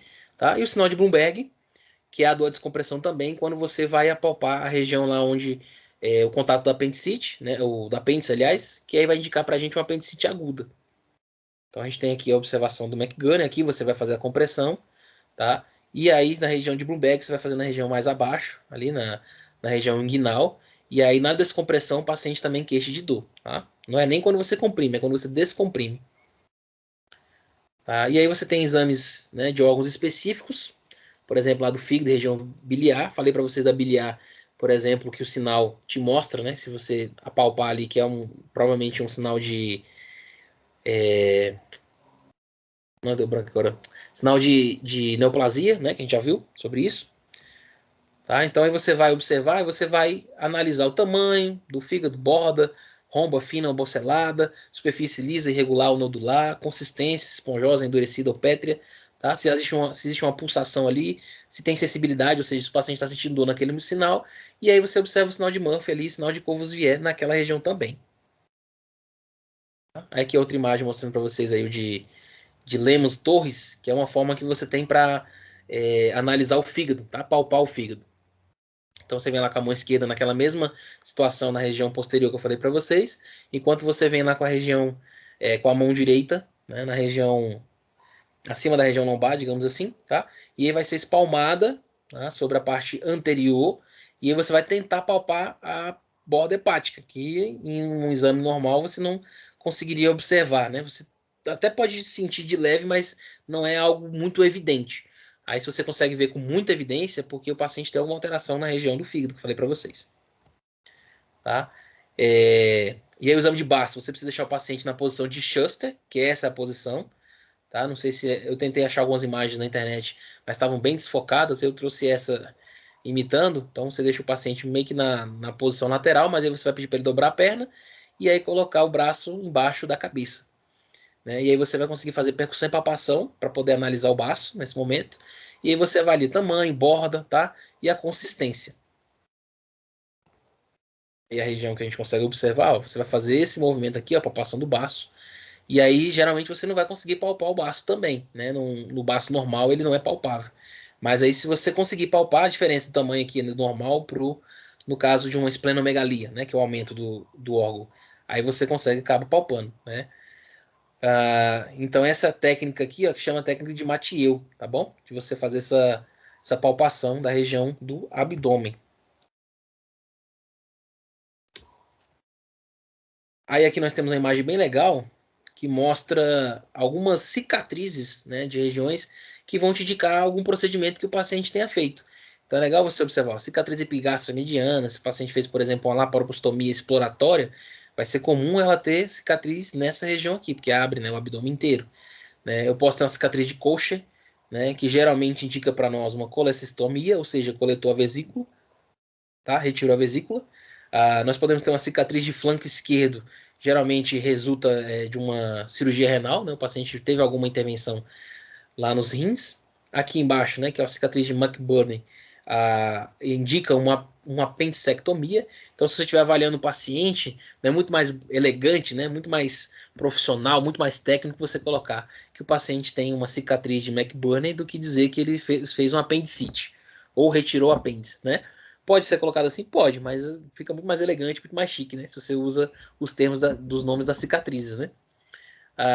Aqui você pode ter uma paramediana esquerda, aqui uma hipogástrica mediana, tá? Em geral, ela é utilizada para fazer uma esterectomia, ou seja, não vai ser comum você encontrar homens com essa cicatriz, a não ser que ele faça um outro procedimento, mas o mais comum dessa cicatriz é pela retirada, né, do útero, né? Esterectomia é retirada do útero, tá? Vocês devem lembrar disso, mas só para reforçar. A cicatriz de Pfannestiel, que é no caso um corte cesariano, né? Também chique, né? Você vai dizer que tem presença dessa cicatriz em vez de falar que tem um corte cesariano. Tá? E o inguinal esquerdo, que geralmente significa pra gente um reparo de hérnia. Tá? Aí aqui tem um resuminho dos sinais, para vocês quiserem fazer uma consulta rápida, né, sobre esses sinais, o que você está pesquisando, né, e como você vai pesquisar. Tá? É legal isso. Outros exemplos aqui, só mostrando o significado para vocês. Tá bom? E aqui um exemplo, né, de registro. Né, se você quiser, né, ter um modelinho para poder registrar a sua avaliação na região abdominal, é um modelo.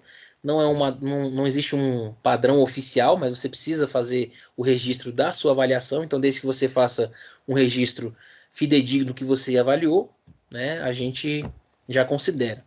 Na época da faculdade, né, na época de estágio, provavelmente você deve ter vivenciado que cada professor tem um jeito, né? Ele exige, não, eu quero uma evolução assim, que tem isso, isso, isso.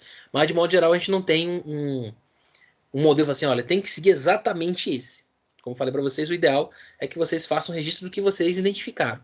Né? Geralmente a gente não coloca tantas coisas, não é tão comum colocar as coisas que não estão alteradas, geralmente a gente registra mais do que está alterado, mas se você encontra um abdômen totalmente normal, você vai ter que registrar com forma mais técnica, digamos assim. Tá? Então, no exame físico a gente acaba, às vezes, colocando também o que está normal, mas a gente coloca de uma forma mais pontual.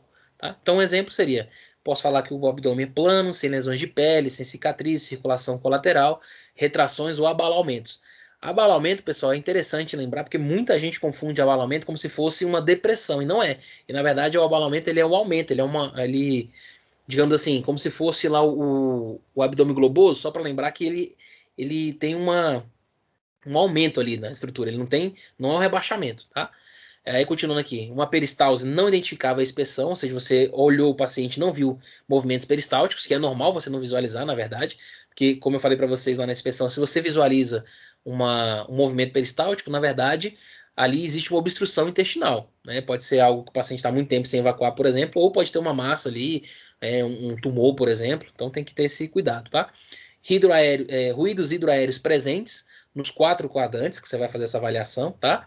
E aí você coloca o sinalzinho de mais no caso aqui, positivo nos 4, né? Que ele quis dizer. Mas aí às vezes pode ser interessante você colocar as 4 cruzinhas, porque quando você reduz, quer dizer que você observou em uma região e não observou nas outras, tá? Ausência de timpanismo difuso e maciez em flancos. Traube livre. Tá? Fígado e baço não palpáveis, que é o normal, e abdômen dolor a palpação profunda e superficial. Aí você pode até mudar também, né? Botar superficial e profunda. Porque geralmente a gente faz a superficial primeiro e depois a profunda. E eu acabei invertendo aqui, mas não tem problema também de deixar desse jeito, tá? Aqui algumas referências, se vocês quiserem resgatar esses livros depois, tá bom? E eu vou passar um vídeo para vocês, que eu acho que é interessante aqui, se vocês quiserem deixar registrado meu telefone, mas a gente está lá no grupo, né? Então já sabe o meu telefone, mas aí tem meu e-mail, caso queiram mandar alguma coisa, alguma dúvida, alguma coisa nesse sentido. A avaliação de vocês, né? Que eu não falei no início, né? Eu aproveitei aqui esperando o resto do pessoal entrar para poder falar para o máximo número de pessoas possíveis. A avaliação de vocês vai ser um estudo dirigido, que eu vou passar no final, quando a gente terminar as aulas, que vai ser um estudo dirigido sobre tudo que a gente discutiu, tá? Vai ser lá, eu vou disponibilizar um Google Forms para vocês, vocês respondem por lá, já estão acostumados também, né? Até o próprio professor Pablo já usou algumas vezes esse recurso, então vocês já estão mais habituados com ele. Tá bom? Então vai ser mais ou menos nessa pegada, tá? Não vai fazer prova, nada do tipo. É só para poder registrar aí e pontuar. A participação também nas aulas é interessante, né? Estar presente, participar com dúvidas, né? Com complementos das discussões é legal também, né? Mas o foco principal que a gente vai dar vai ser nesse estudo dirigido, tá bom? Vou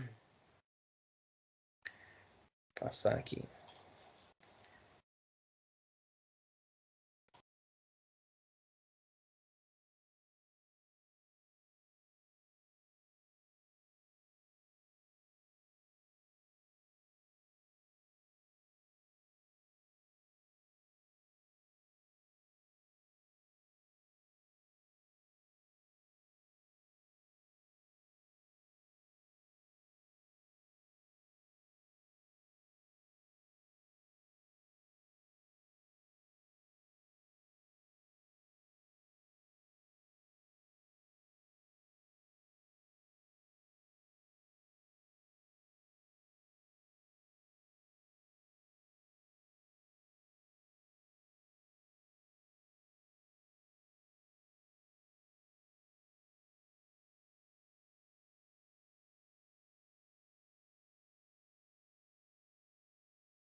Aproveitar que a gente está remotamente, mas eu separei um vídeo aqui para vocês verem alguns sinais que nós falamos, aquela questão do massa 6 móvel, o acítico de piparote, né, que a gente vai observar os sinais. Vocês conseguem observar com essa imagem aqui, com esse vídeo, que eu achei bem interessante. Depois eu vou até disponibilizar o link para vocês, que sempre vocês quiserem revisar, vocês têm essa oportunidade, tá?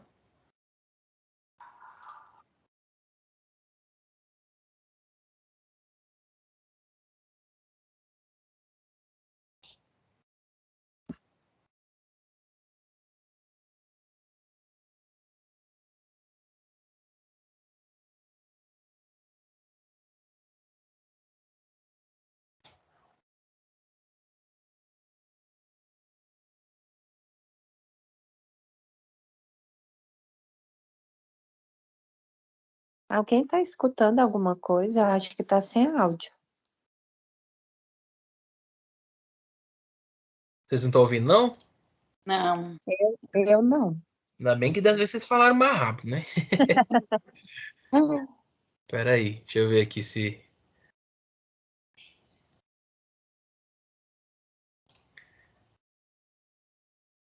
Deixa eu tentar alterar aqui. Acho que agora vai dar certo.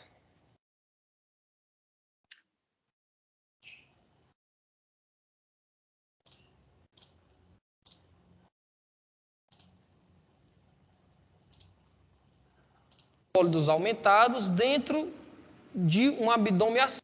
Segmento ao exame físico do abdômen, algumas manobras Agora vocês estão ouvindo, né?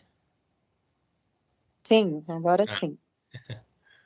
especiais são importantes de serem abordadas. Uma delas é a identificação de ascite, a presença de líquido dentro da cavidade abdominal. São três as principais manobras pelas quais nós identificamos que o paciente tem ascite no abdômen: o sinal de Piparotti, o sinal da massa 6 móvel e os semicírculos de Skoda. Um quarto sinal semiológico, ele não identifica necessariamente a presença de ascite, mas identifica órgãos sólidos aumentados dentro de um abdômen ascítico, que é o sinal do rechaço. Vamos iniciar. No sinal de Piparotti, o examinador coloca-se de um dos lados do abdômen e começa a percutir um dos flancos.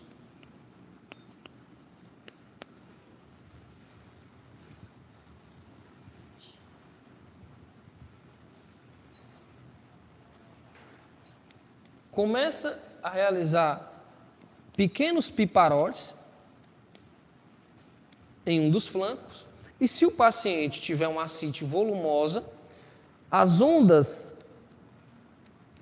pela percussão dos flancos, elas caminham através do abdômen e o examinador vai sentir no flanco contralateral essas ondas de energia batendo nas suas mãos. O examinador pode pedir também que o paciente pegue uma das suas mãos e coloque na linha média, na região epigástrica. Isso serve para sensibilizar o exame. Então, com o paciente na linha média, sem colocar muita força, o examinador continua dando os petelecos e vai sentir da mesma forma as ondas de energia dos petelecos chegando na sua outra mão, posicionada no flanco contralateral. Isso significa que as ondas de energia que são transmitidas pelos piparotes, elas são realmente transmitidas pelo líquido e não pela parede abdominal, já que o viés foi retirado pela mão do paciente. O sinal de Piparotti, ele é positivo nas moderadas a volumosas ascites. Portanto, pacientes com ascites de pequeno volume não são identificadas por este sinal semiológico. Outra manobra de grande valia para a identificação da ascite é a manobra da massa 6 móvel. O paciente com ascite, ele vai apresentar uma distribuição lateral, uma distribuição centrífuga do líquido. Então, espera-se que o líquido se distribua mais para os flancos e se localize menos na região central do abdômen. Então, o examinador começa a percutir na linha média e vai identificar um som timpânico. À medida que ele caminha para os flancos, quando o paciente apresenta ascite, esse som passa a ser submaciço a maciço. Então, a suspeita é que, onde há percussão timpânica, há o predomínio de alças intestinais. E onde há percussão maciça, há o predomínio de líquido. Como o examinador vai confirmar isso? Através da mudança de decúbito do paciente. Então, o examinador pede mais uma vez que o paciente fique em decúbito lateral, colocando novamente a mão sobre a cabeça, e o líquido que tinha no flanco, ele escorre, ele desce para o flanco contralateral.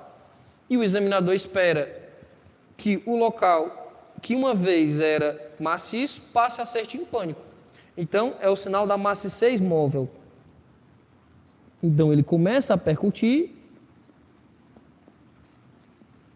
e começa a perceber um timpanismo no flanco. Então, houve uma maciçez móvel. Onde era maciço no flanco, passa agora a ser maciço no flanco contralateral e na região do mesogastro. Esse é o sinal da maciçez móvel positivo. O paciente pode voltar a ficar na posição normal. Ele tem mais sensibilidade do que o sinal de Piparotti. Então, em ascites de pequeno a moderado volume, você vai conseguir, o examinador vai conseguir identificar o sinal da maciçez móvel. Outros recursos, ainda durante a percussão, é a identificação dos semicírculos de Skoda. Sempre nessa lógica de que o líquido, de que a ascite vai se distribuindo pela periferia. Então, o examinador percute novamente a linha média e vai descendo a percussão para as laterais. Nos locais em que ele identifica transição entre o som timpânico e o som maciço, são normalmente em formato de círculos. E aí começa a identificar a presença dos chamados semicírculos. Estes são semicírculos de Skoda, que nada mais são do que os pontos em que há a transição entre o som timpânico e o som submaciço a maciço, que na verdade tem a função de identificar o tamanho, o valor ou o volume dessa ascite. Uma outra abordagem para identificação da ascite é a chamada manobra do rechaço, que não é utilizada necessariamente para identificar ascite, mas para identificar órgãos sólidos ou massas abdominais, órgãos sólidos que estão aumentados ou massas abdominais, baseando-se no princípio de que o paciente que tem ascite, esses órgãos eles vão boiar dentro da cavidade abdominal. Então, o que acontece? Por exemplo, se o paciente tem o fígado aumentado, se o paciente tem uma hepatomegalia, o que se espera é que um abdômen com ascite volumosa, quando o examinador se aprofunda, começa a fazer pressão no hipocôndrio direito, o fígado se desloca-se posteriormente, e na hora que ele volta, o examinador sente na palma da sua mão. Então, o correto seria o quê? Palpa profundamente o fígado e solta, sem retirar a mão da parede abdominal. Palpa profundamente e solta. Quando ele palpa profundamente, ele é capaz de identificar a borda hepática aumentada. Quando ele solta, ele sente o fígado voltando e batendo contra a sua mão. Da mesma forma no baço. Palpa profundamente e solta sem tirar a mão da parede abdominal. Na volta do órgão ou da massa, sobre a mão do examinador, isso caracteriza o rechaço.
Gente, alguém de vocês tá vendo alguma coisa? Porque o meu aqui eu não estou vendo mais nada. Ficou sem som e sem imagem. Não, eu tirei, Amparo, eu acho que acabou, Vi.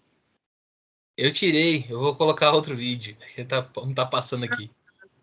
Tá bom. Obrigada. Nada.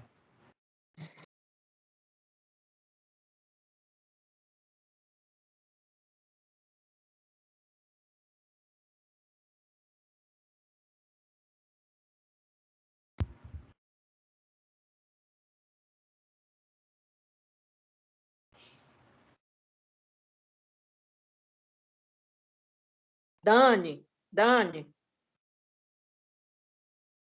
Dani.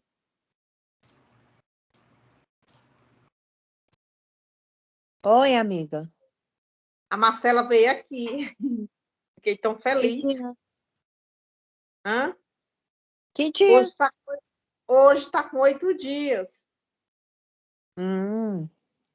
Eu vejo ela direto lá no hospital.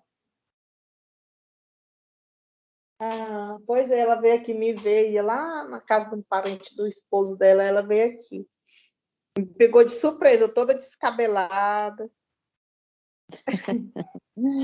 Ai, Amparo. Tem que marcar Vamos, de você vamos marcar dia aqui. Dani, Vamos a gente ir lá sim. na Feira dos Goianos. Amiga, eu quase nem tô indo mais assim na feira. Enricou, foi agora no shopping. Ai, ai, em lugar nenhum. É só trabalhando. Pois vamos marcar quando tiver tempo, viu? Vamos, pode deixar. Eu falo com você no PV. Tá bom, tchau. Beijo. Beijo.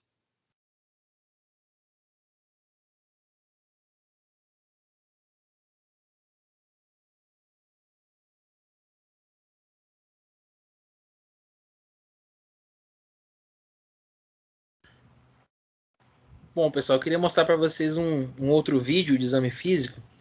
Esse é até legal porque ele é um exame físico completo. E aí um dos vídeos que eu consegui encontrar que tem mais detalhes, digamos assim, mostrando do início ao fim. Então é legal para a gente ter registrado, porque no nosso dia a dia, se a gente não ficar praticando, a gente vai esquecendo, né? Mas aí o link que eu salvei que tá dando como corrompido. Aí eu vou ter que procurar esse vídeo de novo. E aí eu disponibilizo para vocês lá no nosso grupo do WhatsApp. E aí vocês têm a oportunidade. Aqui eu ia mostrar só a parte da região abdominal, mas ia deixar o link disponível para vocês poderem ver o exame completo quando vocês tiverem interesse, né, para revisar e tal. E aí eu vou deixar lá então. E aí depois vocês dêem uma olhadinha, tá? Só para poder revisar essa parte que a gente viu, porque exame físico é mais difícil a gente fazer online, né? Para poder mostrar as técnicas. Então o recurso melhor seria o vídeo mesmo. Mas a gente mostrou uns sinais mais comuns ali que eu achei que vocês tivessem mais dificuldade talvez de reconhecer, né? Que é o de massa 6 móvel, por exemplo, que só falando talvez não fique tão claro. Mas aí com a imagem do exame físico a gente consegue visualizar. Então eu vou deixar lá no WhatsApp o link desse vídeo que eu consegui passar para vocês e vou procurar o vídeo de novo no YouTube para poder pegar o link que não esteja corrompido. Acho que na hora de salvar no Word, alguma coisa assim, ele estragou o meu arquivo. Não sei o que foi que aconteceu, tá bom? Mas a proposta para hoje era essa parte mesmo do exame físico. Né? Espero que vocês tenham gostado, tenha sido uma revisão realmente interessante, que tenha trazido novidade para vocês também, né? Relembrado algumas coisas que vocês tenham visto. E aí no próximo sábado a gente vai fazer a nossa aula novamente. E aí, conversando com o Elter, ele sugeriu que eu deixasse o último tema gravado, em vez de intercalar esse, né? Tipo, gravar a primeira aula, a segunda ser ao vivo, porque aí a gente tem esse primeiro contato sem ser só falando para interagir melhor. Tá bom? Então aí, reforçando mais uma vez a questão da avaliação de vocês, vai ser o estudo dirigido que eu vou mandar o link também do Google Forms para vocês acessarem lá pelo grupo, tá? Que aí vai ser um compilado do que a gente está discutindo nessas 3 aulas. Essa de hoje, a próxima que vai falar sobre um pouco também de anatomia do sistema renal e já puxando para alterações do sistema renal e também do gastrointestinal. E a última aula que puxa para a questão mais de alterações do sistema tegumentar. Tá bom? Então, se ficar alguma dúvida, se vocês quiserem perguntar agora ou se estiver tranquilo, vou liberar vocês. E aí, se vocês tiverem alguma dúvida depois, né, vou disponibilizar o vídeo aqui para vocês também. O vídeo não, o slide, né, vou deixar lá o em PDF no nosso grupo. E aí, se gerar alguma dúvida depois se estiver estudando de novo, a gente pode tirar as dúvidas lá no grupo também, tá bom? Não tem problema nenhum. Ou por e-mail também, se quiserem mandar para mim. Você já me conhece, sabe que eu sou acessível. Qualquer coisa pode mandar que a gente vai conversando, tá bom? Amparo tá pegando no pé da Dani ali, né? Amparo me ama. Ok, professor. Tá bom? Certinho. Amparo, você tá falando, seu áudio tá cortado, tá desligado seu microfone, viu, Amparo? Professor, a próxima aula vai ser online de novo? Isso. A gente acertou assim, porque como eu tô numa recuperação da cirurgia, eu tô de molho aí um tempão ainda, eu vou voltar a trabalhar só em janeiro ainda. Inclusive, eu tô forçando aqui um pouquinho a barra, porque eu tinha me comprometido com o Elter, e aí depois até falei pra ele que não conseguiria dar aula por conta dessa cirurgia, né? Mas aí tava difícil também conseguir o professor, e aí a gente combinou assim, vocês acharam melhor, né, do que procurar outro, então a gente, tô aí, né, com vocês, né, tô acamado aqui, por isso que eu até botei uma imagem simulada aí atrás, achei ótimo, porque eu achei uma sala de aula, né, pra poder simular um pouquinho, Eu vi aí as cadeiras, tudo arrumadinho aí, viu? só de mentirinha, né? Tá vendo? É diferenciado, né? Não é qualquer É, ambiente não, né? É escolar mesmo, né? E aí eu nem posso ficar muito tempo porque a posição acaba prejudicando, né? Eu tô começando a sentir um pouquinho de dor agora no joelho, porque é muito restrito, né? prejudica, né, professor? Você fez cirurgia agora próximo. Eu não consigo ficar muito tempo na mesma posição, né? E quando tô dando aula, daqui a pouco eu tenho que deitar aqui, né? Pra vocês ficar em cima, senão eu não dou conta, porque é bem restrito o movimento. Até assim, eu não tô nem usando mobilizador mais, né? A médica conseguiu, me dispensou, ainda bem, porque o negócio chato é aquele mobilizador que prende tudo, né? Esquenta demais, fica repuxando. Mas como a cirurgia, ela em si, eu não tô conseguindo movimentar ainda, porque eu vou fazer a fisio só semana que vem. Então, qualquer posição que eu fique, fica me incomodando, né? Mesmo com medicamento, já parei de tomar analgésica, ela pediu pra tomar só 7 dias. Então é um pouquinho desconfortável. Mas compromisso é compromisso, eu vou ficar com vocês, a gente vai finalizar essa aula. E para não demorar mais. Me tira uma dúvida, por que não aparece meu nome aí? Só o das meninas. Tá aparecendo aqui, Maria do Amparo Viana de Souza. Amparo, tu é uma graça, Amparo. Tá aparecendo tudo. Vai me dar falta, não, pelo amor de Deus. Não, como é que eu vou esquecer de você? Não tem como esquecer de você, não. A primeira aluna a chegar, né, professor? Na Oi, tá sala de vendo? aula. Não, não esqueço, Depois não. tem a Dani. Tá certo, viu? Tá Então, bom. aí fica assim, tá? E a gente vai conseguir concluir a disciplina normalmente, vai ser as 3 aulas online mesmo. E aí a última eu vou deixar gravado pra gente não ter que estender a data, né? Pra finalizar logo e vocês ficarem livres. Porque acho que é só em janeiro, né? Porque ia ser de 15 em Já 15 faz dias. tempo, né, professor? Vamos agilizar isso aí, né? Pegar logo o certificado, né? Não, eu trabalhei no hospital de campanha de Santa Maria até hoje, não trabalhei mais.